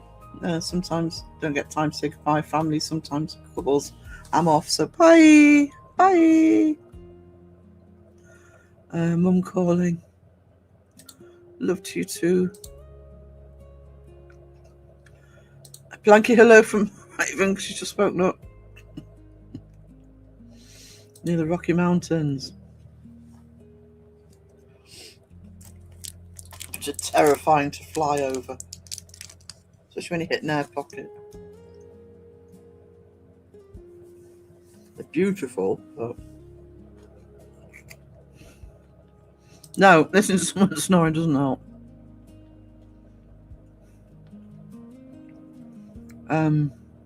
Yeah. It's winter down there in Oz, New Zealand. So they keep teasing.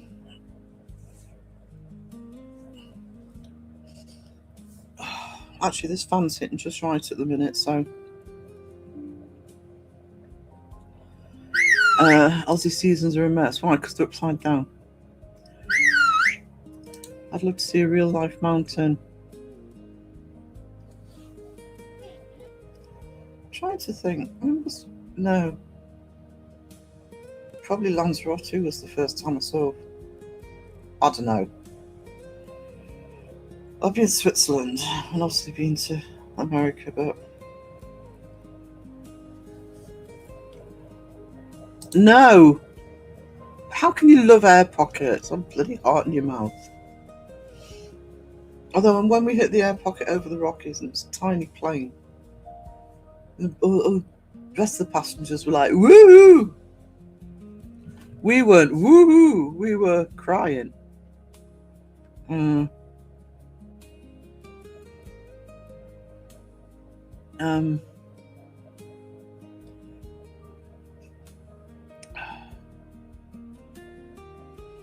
What was a mess, Kristen?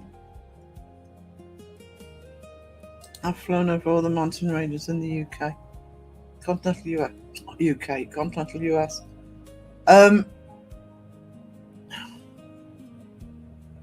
Yeah, because I've flown from Albuquerque to, Denver to Albuquerque and vice versa. So you're going over the Rockies for that.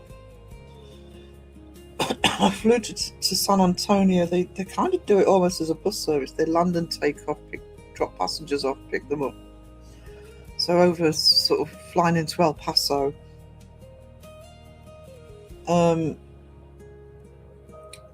than that, for the flying, it's mainly been the lakes. Because I know when I last time went to Texas, flying back from Dallas, they actually just flew up the middle of the country and then, turned right at Canada. Flown over Canada mountain ranges. And the Great Lakes. God, some turbulence over the Great Lakes. Jesus. I love the... Elaine, stop it. I've seen the Alps and been on slopes in Tenerife.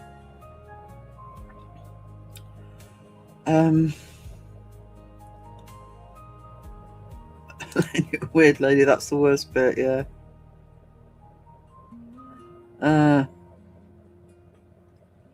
Where would you like to go, if anywhere?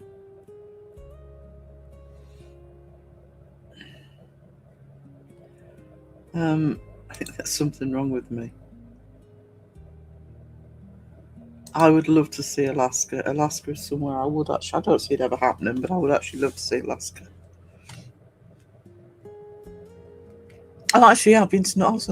I went to Norway as a teenager with the school to do skiing, so yeah, I saw mountains. Duh. Try having driving lessons on a mountain road in Norway during winter with... Oh, no. I do not like driving in snow and ice. Ireland. I haven't been to Northern Ireland. I can't make any recommendations on Northern Ireland, but I love Dublin. It's an expensive city, but I love Dublin. And I've been over to Galway as well. I've never managed to get further south. Sorry I'm late. What time do you call this? I'm nearly finished. Excuses. Hey, Mason. Me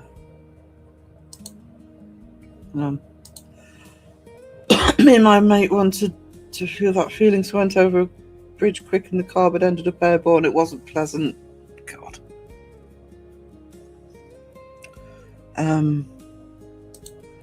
Yeah, I would like to go back to Norway. I've only been there once.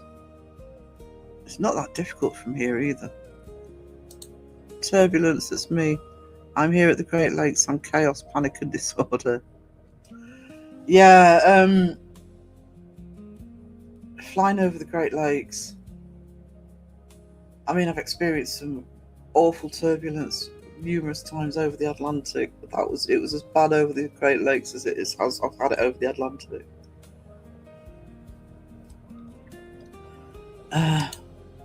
Julie Besson's summer mountain road stuck in winter on the Alberta side.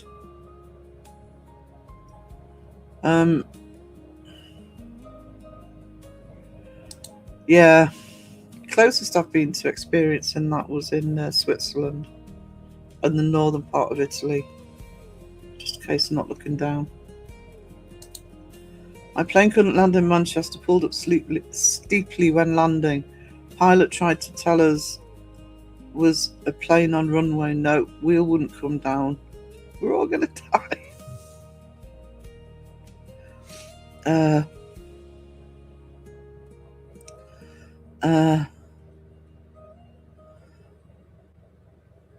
I've only been to Canada twice, Western Canada from way off Alaska.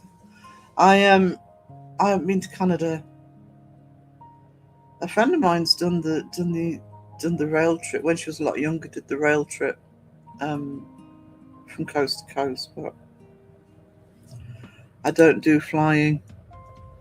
Dan Beantons with flying. I'm terrified of flying because of the hot air balloon incident when I was younger. But yes, I will get on one if I have to.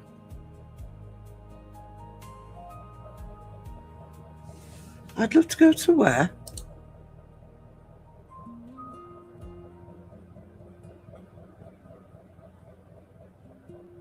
What?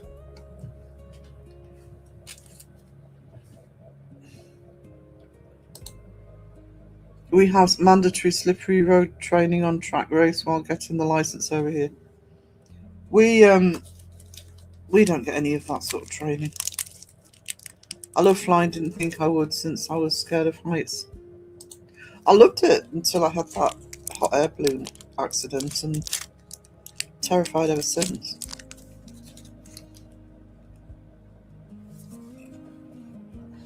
Oh, okay.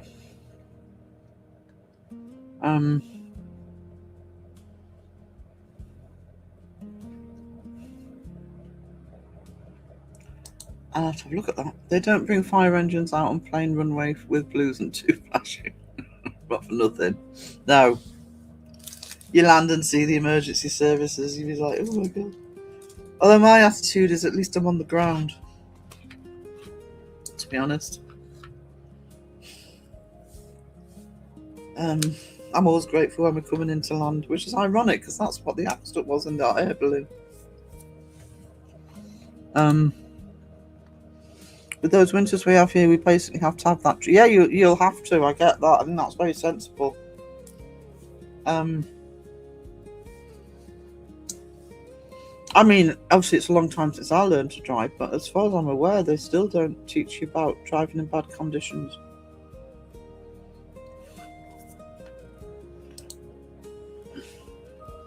Victoria Island in Canada is awesome.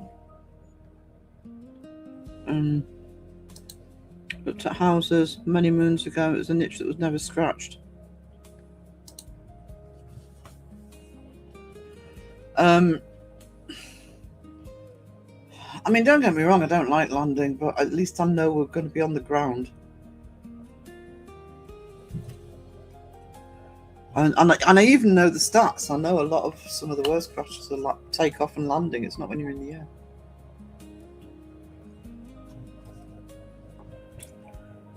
Special wheels, yeah. You can get winter tyres here, but they're optional. My garage is very good at doing a winter check before the winter. Hang on.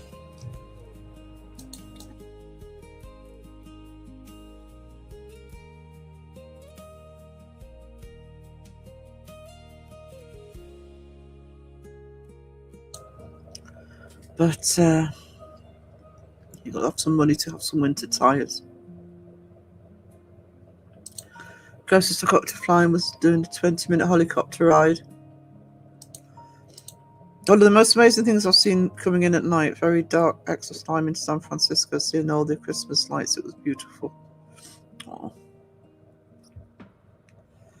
I don't mind watching the bad techniques. I like solving the mystery and breaking it all down. See, you guys do it, so we don't have to.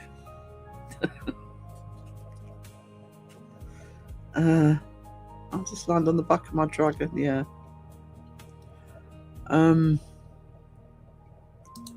See, I'm the same, Mason. I don't mind what the answer is.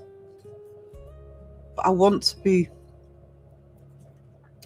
satisfied that the explanation is the right explanation, not an explanation because it takes it out of the paranormal for the sake of it.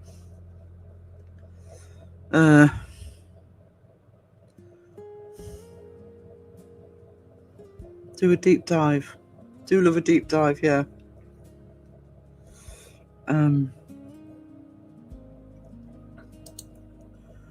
Wish I could sell everything and pack my cat and just drive. Paid for my partner to have helicopter lessons. Hey, Lord Beagle, how are you doing, darling? Good to see you. It's my problem is it wouldn't matter how many I took. That sort of PTSD, if you like, is so ingrained.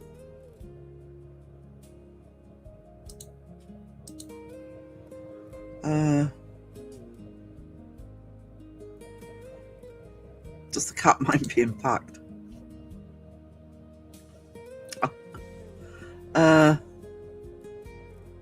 I prefer music blasting, windows open and singing or murdering some tunes driving along in a car. But train journeys are brilliant, especially with a playlist on. Yeah, I mean it's the reason actually that I paid for Premiere on YouTube was because I spent so much time in the car. Just going locally, but I just put my YouTube, hooked up my phone to the system and just put my YouTube playlists on. That's what they're there for, largely for driving. I just need a car back.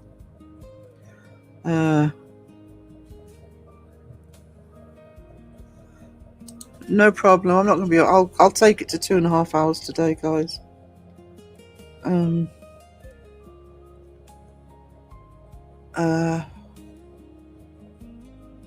Just thinking, probably be 1 or 2 art streams between now and Saturday.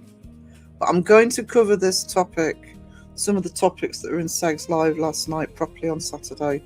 We've talked about it quite a bit today, but I do want to go through it more thoroughly. I'll never fly again. I don't like it. Never. I would be happy if I never flew again. But if I can get my health back and my life situation back, finances and commitments, etc., I do want to go back to the States. There's still places on my bucket list. I'd like to go for 2 to 3 weeks, so I'm not just, I can actually enjoy myself without worrying about the flights all the time.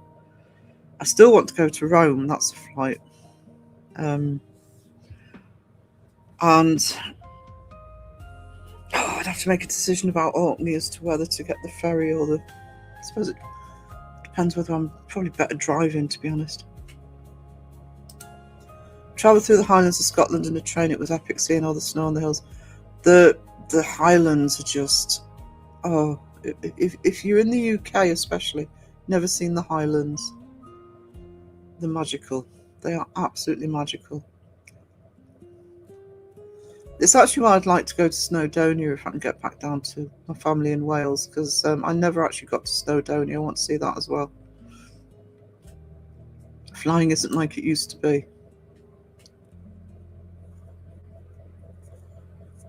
My problem with flying at the moment, well, apart from all the other problems I have with flying, and I found this out when the first year I took the students to New York, the smaller the plane, the worse I am. That's because of it being a hot air balloon that caused it. When I flew to Dallas and back, it was on a 777. They're big muck mothers. I'm still frightened to fly in, but put me on one of those every time, I'd be happy. But the smaller the plane, the worse I am. So, and I remember when I took them the first year we went to New York. I took the students to New York, looking at the plane sitting outside on the runway, thinking, "Are we flying over the Atlantic in that?" And it's because British Airways don't see, even though we're now two hours longer to get to the East Coast than we used to be. It used to be 6 hours, it's now 8. They don't see it as long haul. I'm sorry, I see that as long haul.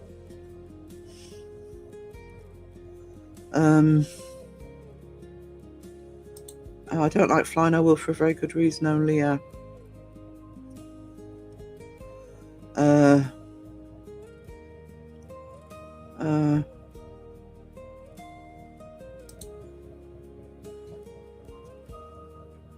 certainly one of them.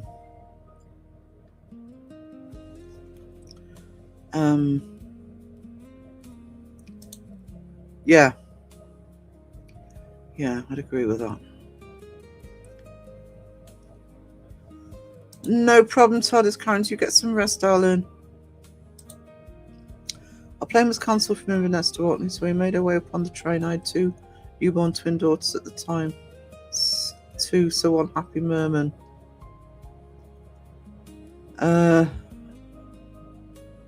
See, how long does the ferry take now? Because when we used to go over back in the 70s and early 80s, it was 4 hours. But I think it's a lot quicker now.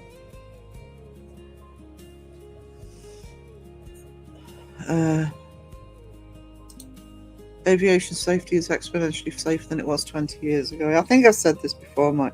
I don't worry about crashing any more than anybody else on board. To be honest, it's where I am. It's because of that hot air balloon. It's because I'm hyper aware that I'm thousands of feet in the air. 36,000 feet or whatever cruising altitude is. And this is why the smaller the plane, the worse I am, because the smaller the plane, the more I may as well be back in that basket. The big 777, they're humongous. Best landing ever was in that 777 coming back into Gatwick. These muckle planes, sorry, Geordie word, massive planes. And I don't mind landing, sort of bracing myself, waiting for the wheels to hit the ground, and I suddenly realised we're already on the ground. Did not feel it hit the ground at all. My sister's flights are usually 10 hours, give or take, to and from LA. Really? Well, I suppose they can stay at the altitude longer, can't they? So I'll get your sedan share and you can watch the jets from RAF Valley Screen Pass. We get the jets here. We've got RAF Boomer here. And the place where I used to go overlooking the Cheviots, I was on the hill on the opposite side. I used to take pictures of the sunsets and the night sky photography. Big long valley. Because the secret spot I found, you can see the entire run of the Cheviots right up to Scotland. And sometimes the RAF would do really low flights at high speed in the valley, but we get them overhead here. I try to drive everywhere, even if it's a 10+ hour trip. I will drive. That would be me. If there's an alternative, and if you're driving, It's a long time since I've done any long distance driving, but if you're driving, it's one of the reasons I miss my car. Many reasons I miss my car. Is at least you're in your own little space, own little bubble. You know, you're quarantined from people. I forgot people suck more. I'm hoping to do a long trip at the end of the year. Oh, cool. I like a road trip too. Oh yeah, that is quicker. An hour and 40 minutes. I mean, that'll include,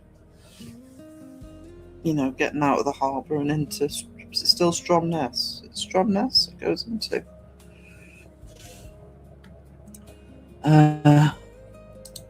When my daughter flew to Australia, she said it was a bit of a flight. I mean, I would love to go to Australia and New Zealand. It ain't ever going to happen though.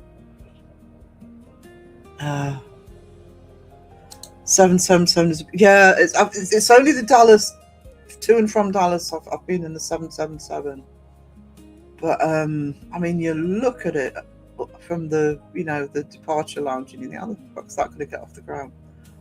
But I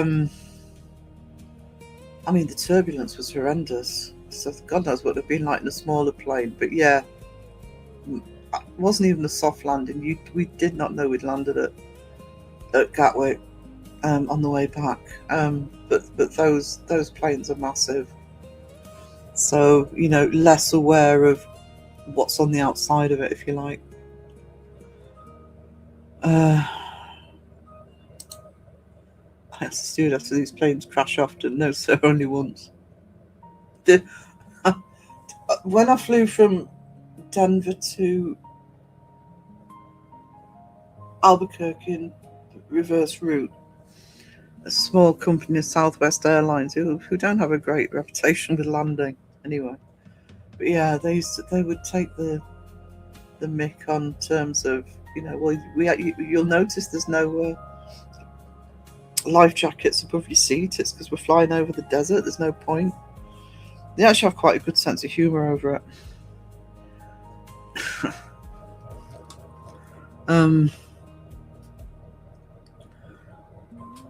Good sea legs needed. Yeah, that's the only thing that puts me off, which is why I'm asking about the length of it, because I don't mind sailing, but I don't need an hour and a half of seasickness. How long's the flight? I'd have to hire a car though, wouldn't I? The flight usually loops over the tips of Greenland and Iceland, then swoop down to London or Surrey, depending if she comes in Heathrow or Gatwick. Oh, they're going that way again.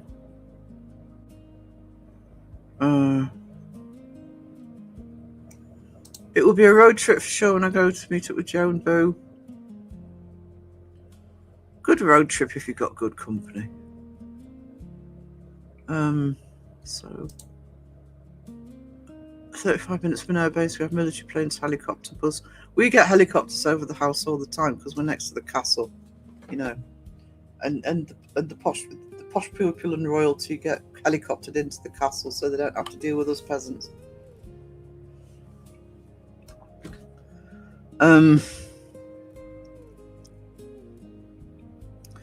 Eventually there will be flights from Atlanta to Sydney. Ooh. Be interested to see those videos, Lord Beagle. Absolutely.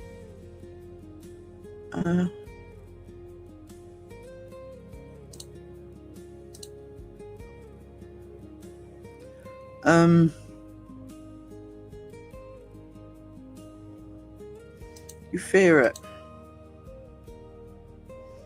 You'll be fine. We're going with Joe and Jeff. They're lovely. You know, expect to have the piss taken out of you. But they're both good people. I want to see your castle. No, just watch Harry fucking Potter. Hang on. I want to see Alec Castle.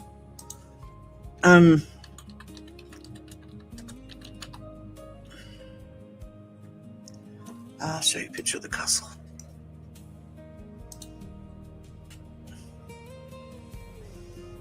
Uh,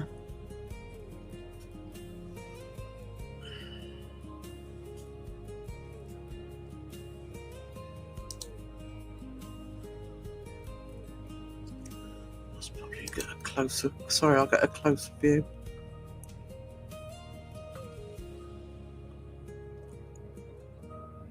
I don't need the little buggers on broomsticks. Thank you very much. That's a good picture.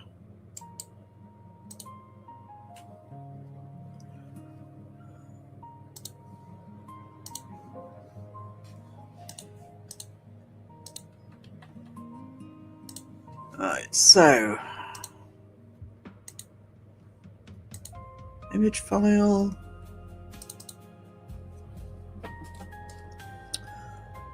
That's Alnwick Castle.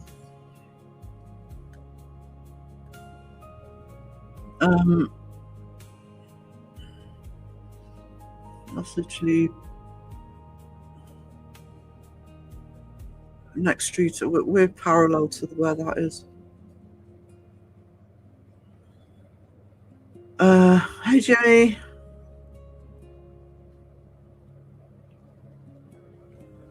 Oh, meeting people you respect.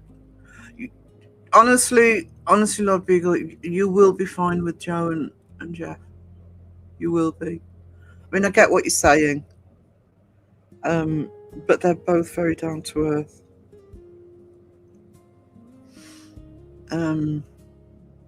As long as you've got a sense of humour, which I know you have, you'll be fine. Who's up the energy card? Yeah, I'm thinking the same thing. I'm suddenly flagging Debs. I have a friend who said he and his wife were there last month, so were they rich? It's about 25 quid to get into that. So what, $40?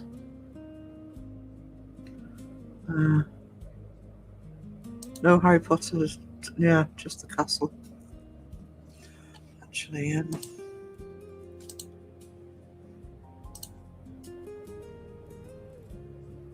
on. Just in case people don't believe me. I think I've got vlogs on the Patreon, actually. Because a friend and I got in for nothing. She got free tickets. So, you can learn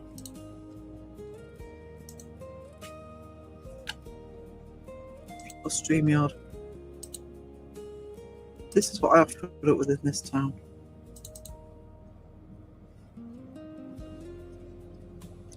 They pay for that, by the way. Treat them like you would anywhere else. They don't have any air grace. They don't. Neither of them do. And at the same time, learn from them. But yeah, no, they're both down to earth, good sense of humour. You'll be fine. Honestly, you'll be fine. I'm not saying that to placate you. You'll be fine with them.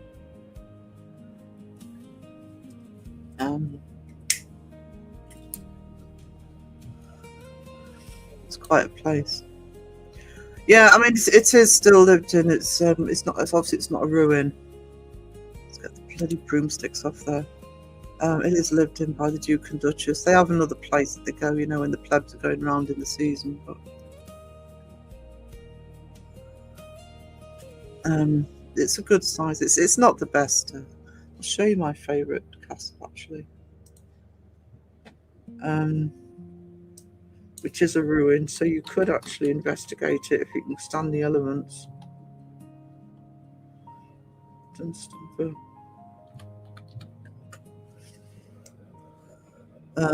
Is Dunstanburgh Castle.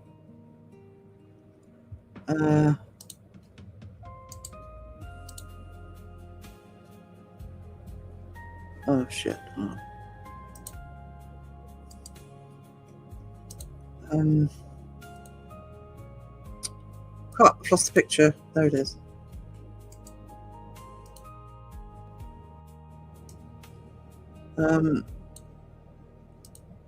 Because it's you know it's next to the wild seas, etc. And that's Dunstanburgh. pull that up.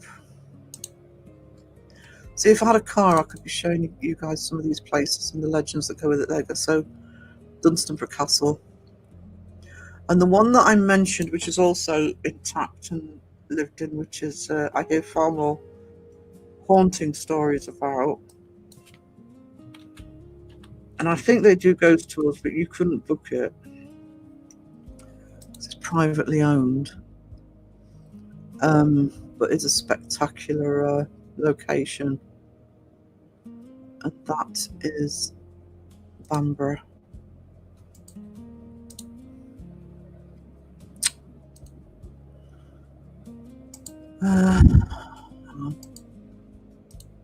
Screenshot. But I hear this is the one that I always hear the most stories about,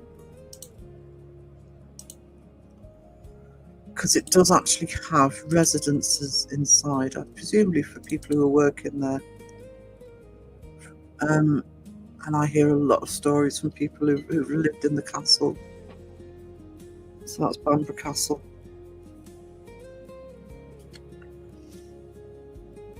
Can I go for tea, please? You can. Joey's pretty alright. Joey's pretty alright. Joe's lovely.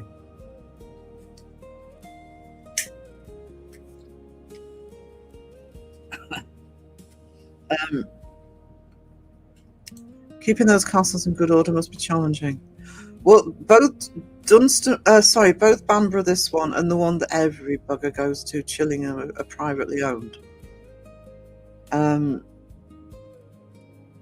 They're both charged to go with it. So it's, but Alnwick Castle is also privately owned, but it's part of the Duke of Northumberland. It's been in that family for, you know, years and years and years. So it's inherited. Duke of Northumberland has a massive amount of properties and going concerns all over the country, actually, not just in Northumberland. The ruins, most of the, but if they're not privately owned, the castles up here are owned either by the National Trust or English Heritage. I'm not a fan of English Heritage. What they did to Warkworth Castle, which was the castle I grew up next to. I'll do that in another time. Even more so than I was down here. What's the inside like, Sarah? Bamburgh and Alnwick are pretty much pristine. I mean, I think one of the other reasons that Bamburgh wouldn't let ghost hunters in, although Chillingham does, but Bamburgh, if you go into Bamburgh Castle, pay to go into Bamburgh Castle, part of it is, I'm just trying to get a picture of it. They are the priceless artifacts they have in there.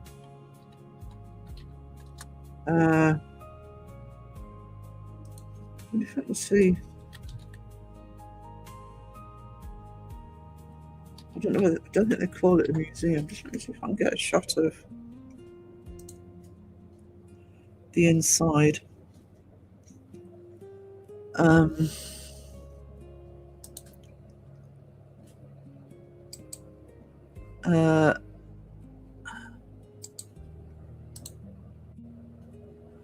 I mean, this is a tiny, tiny part of it, but there are massive hallways in Bamburgh Castle.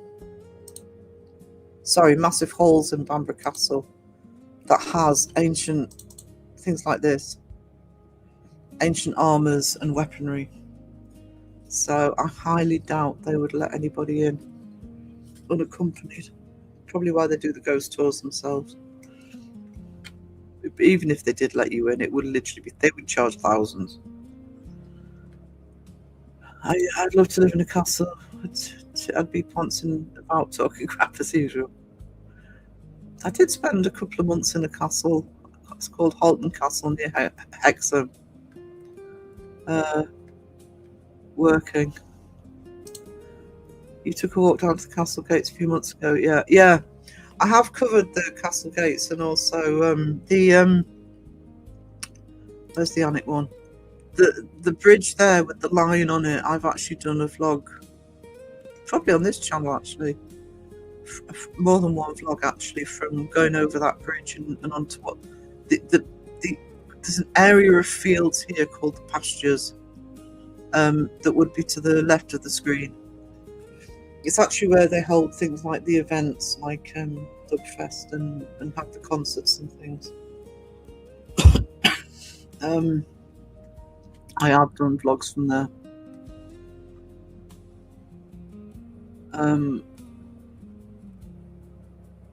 White Castle. Hey, Wiz, how are you doing, sweetie? There aren't many castles that would let you investigate, but you know, for a reason. But the point I keep making about Northumberland is because we have more castles than any other English county. All right, some of those may be a few bits of rubble, by the way, but you know, places like Dunstanburgh, etc. You don't have to pay to go. You know, they're in ruins, so you could actually investigate around a lot without any need. I'm sure you could get right up to Dunstanburgh.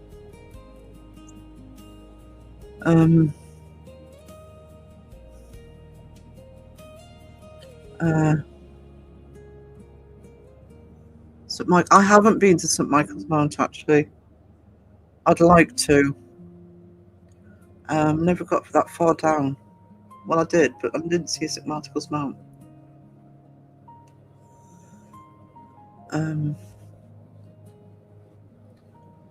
Chillingham must be cold.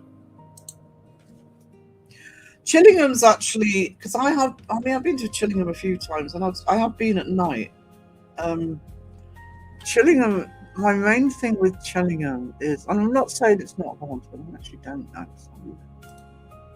Before the Sunday Boys on, I just think it's overrated as a ghost investigation, but as it's the only one that you can actually, and like Elaine says, that they're rare. The castles will let you in to investigate on your own. Chillingham's not that big though. It's not a big castle comparatively. It's not, you know, Bamburgh or Alnwick.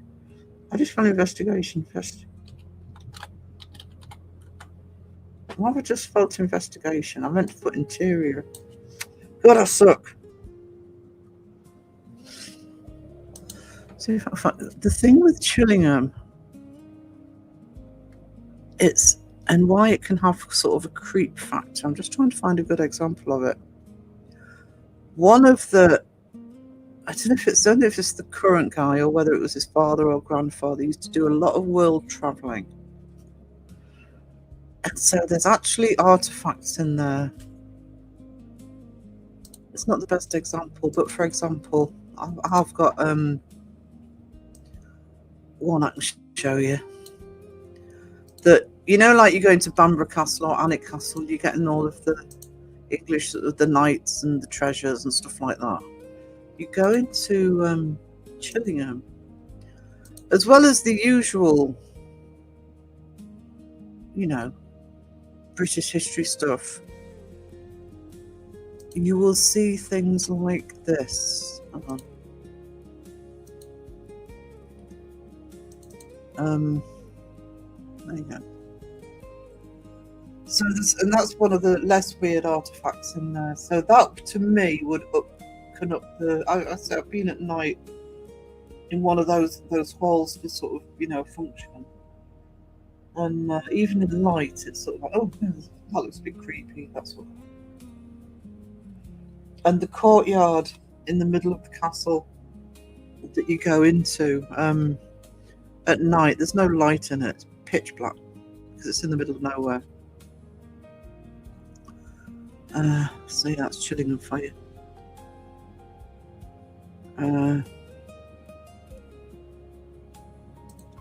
I stayed in overnight in CHEWSDAY Castle, just outside Aberdeen. It was a youth hostel, but has a weird owner now. But the Wi-Fi reception sucks. Depends where you are in Northumberland. It's a lot better than it used to be.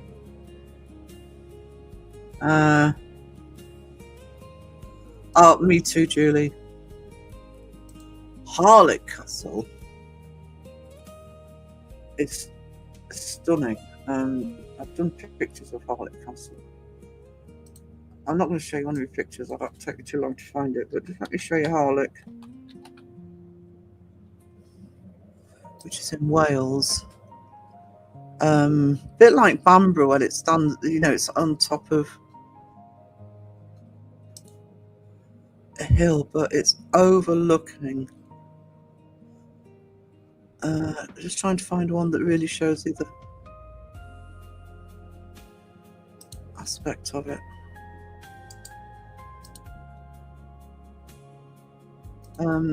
I haven't been, by the way, but I know the castle because of running the business and doing the artwork. There you go, that's Harlech Castle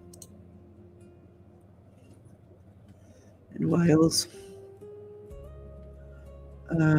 Always want to swing on a chandelier. A friend from high school married a Scottish man from Invergordon. His family has a castle and they're restoring it. Seaside cottage, yeah. I just like somewhere remote, no people. Bishop Castle. Ooh.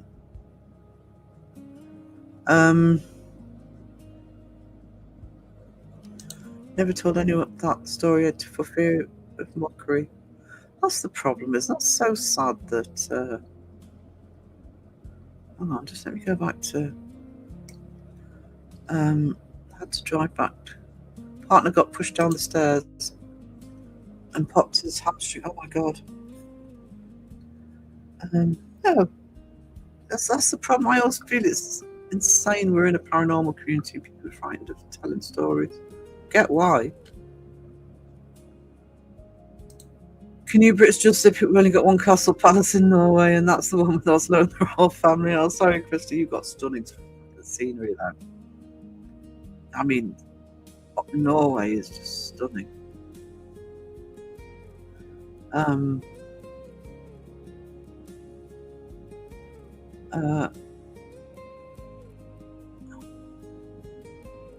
I don't know, but I think there was a lot of going back. It's a while since I've been inside, like 10 years, but I think there was a lot of African travels. Some of the art, by looking at some of the artifacts.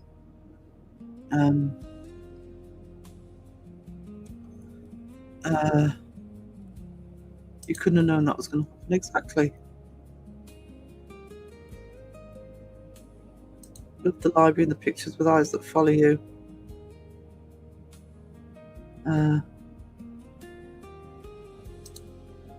Partner had to be strapped up for months. Oh my god. Splints and all, full physio. Oh my god. It's awful.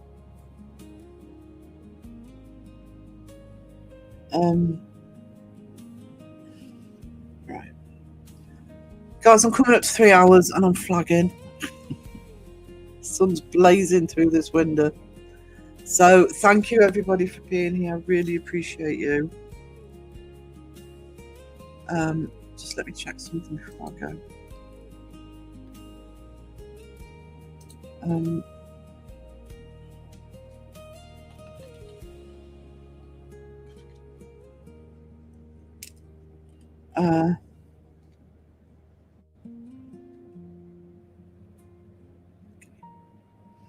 Where am I? Where's StreamYard? There we go. And sorry I was late because I slept in. But if I don't see you tomorrow, I will definitely try and get a couple of art streams in before Saturday. But Saturday, I'm going to go through a lot of those comments. I'm going to compile it properly. And we'll have a further discussion about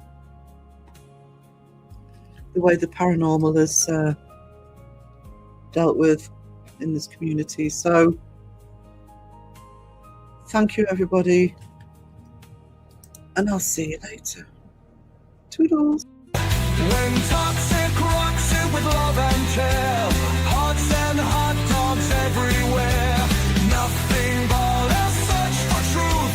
Expose the fake and show the proof.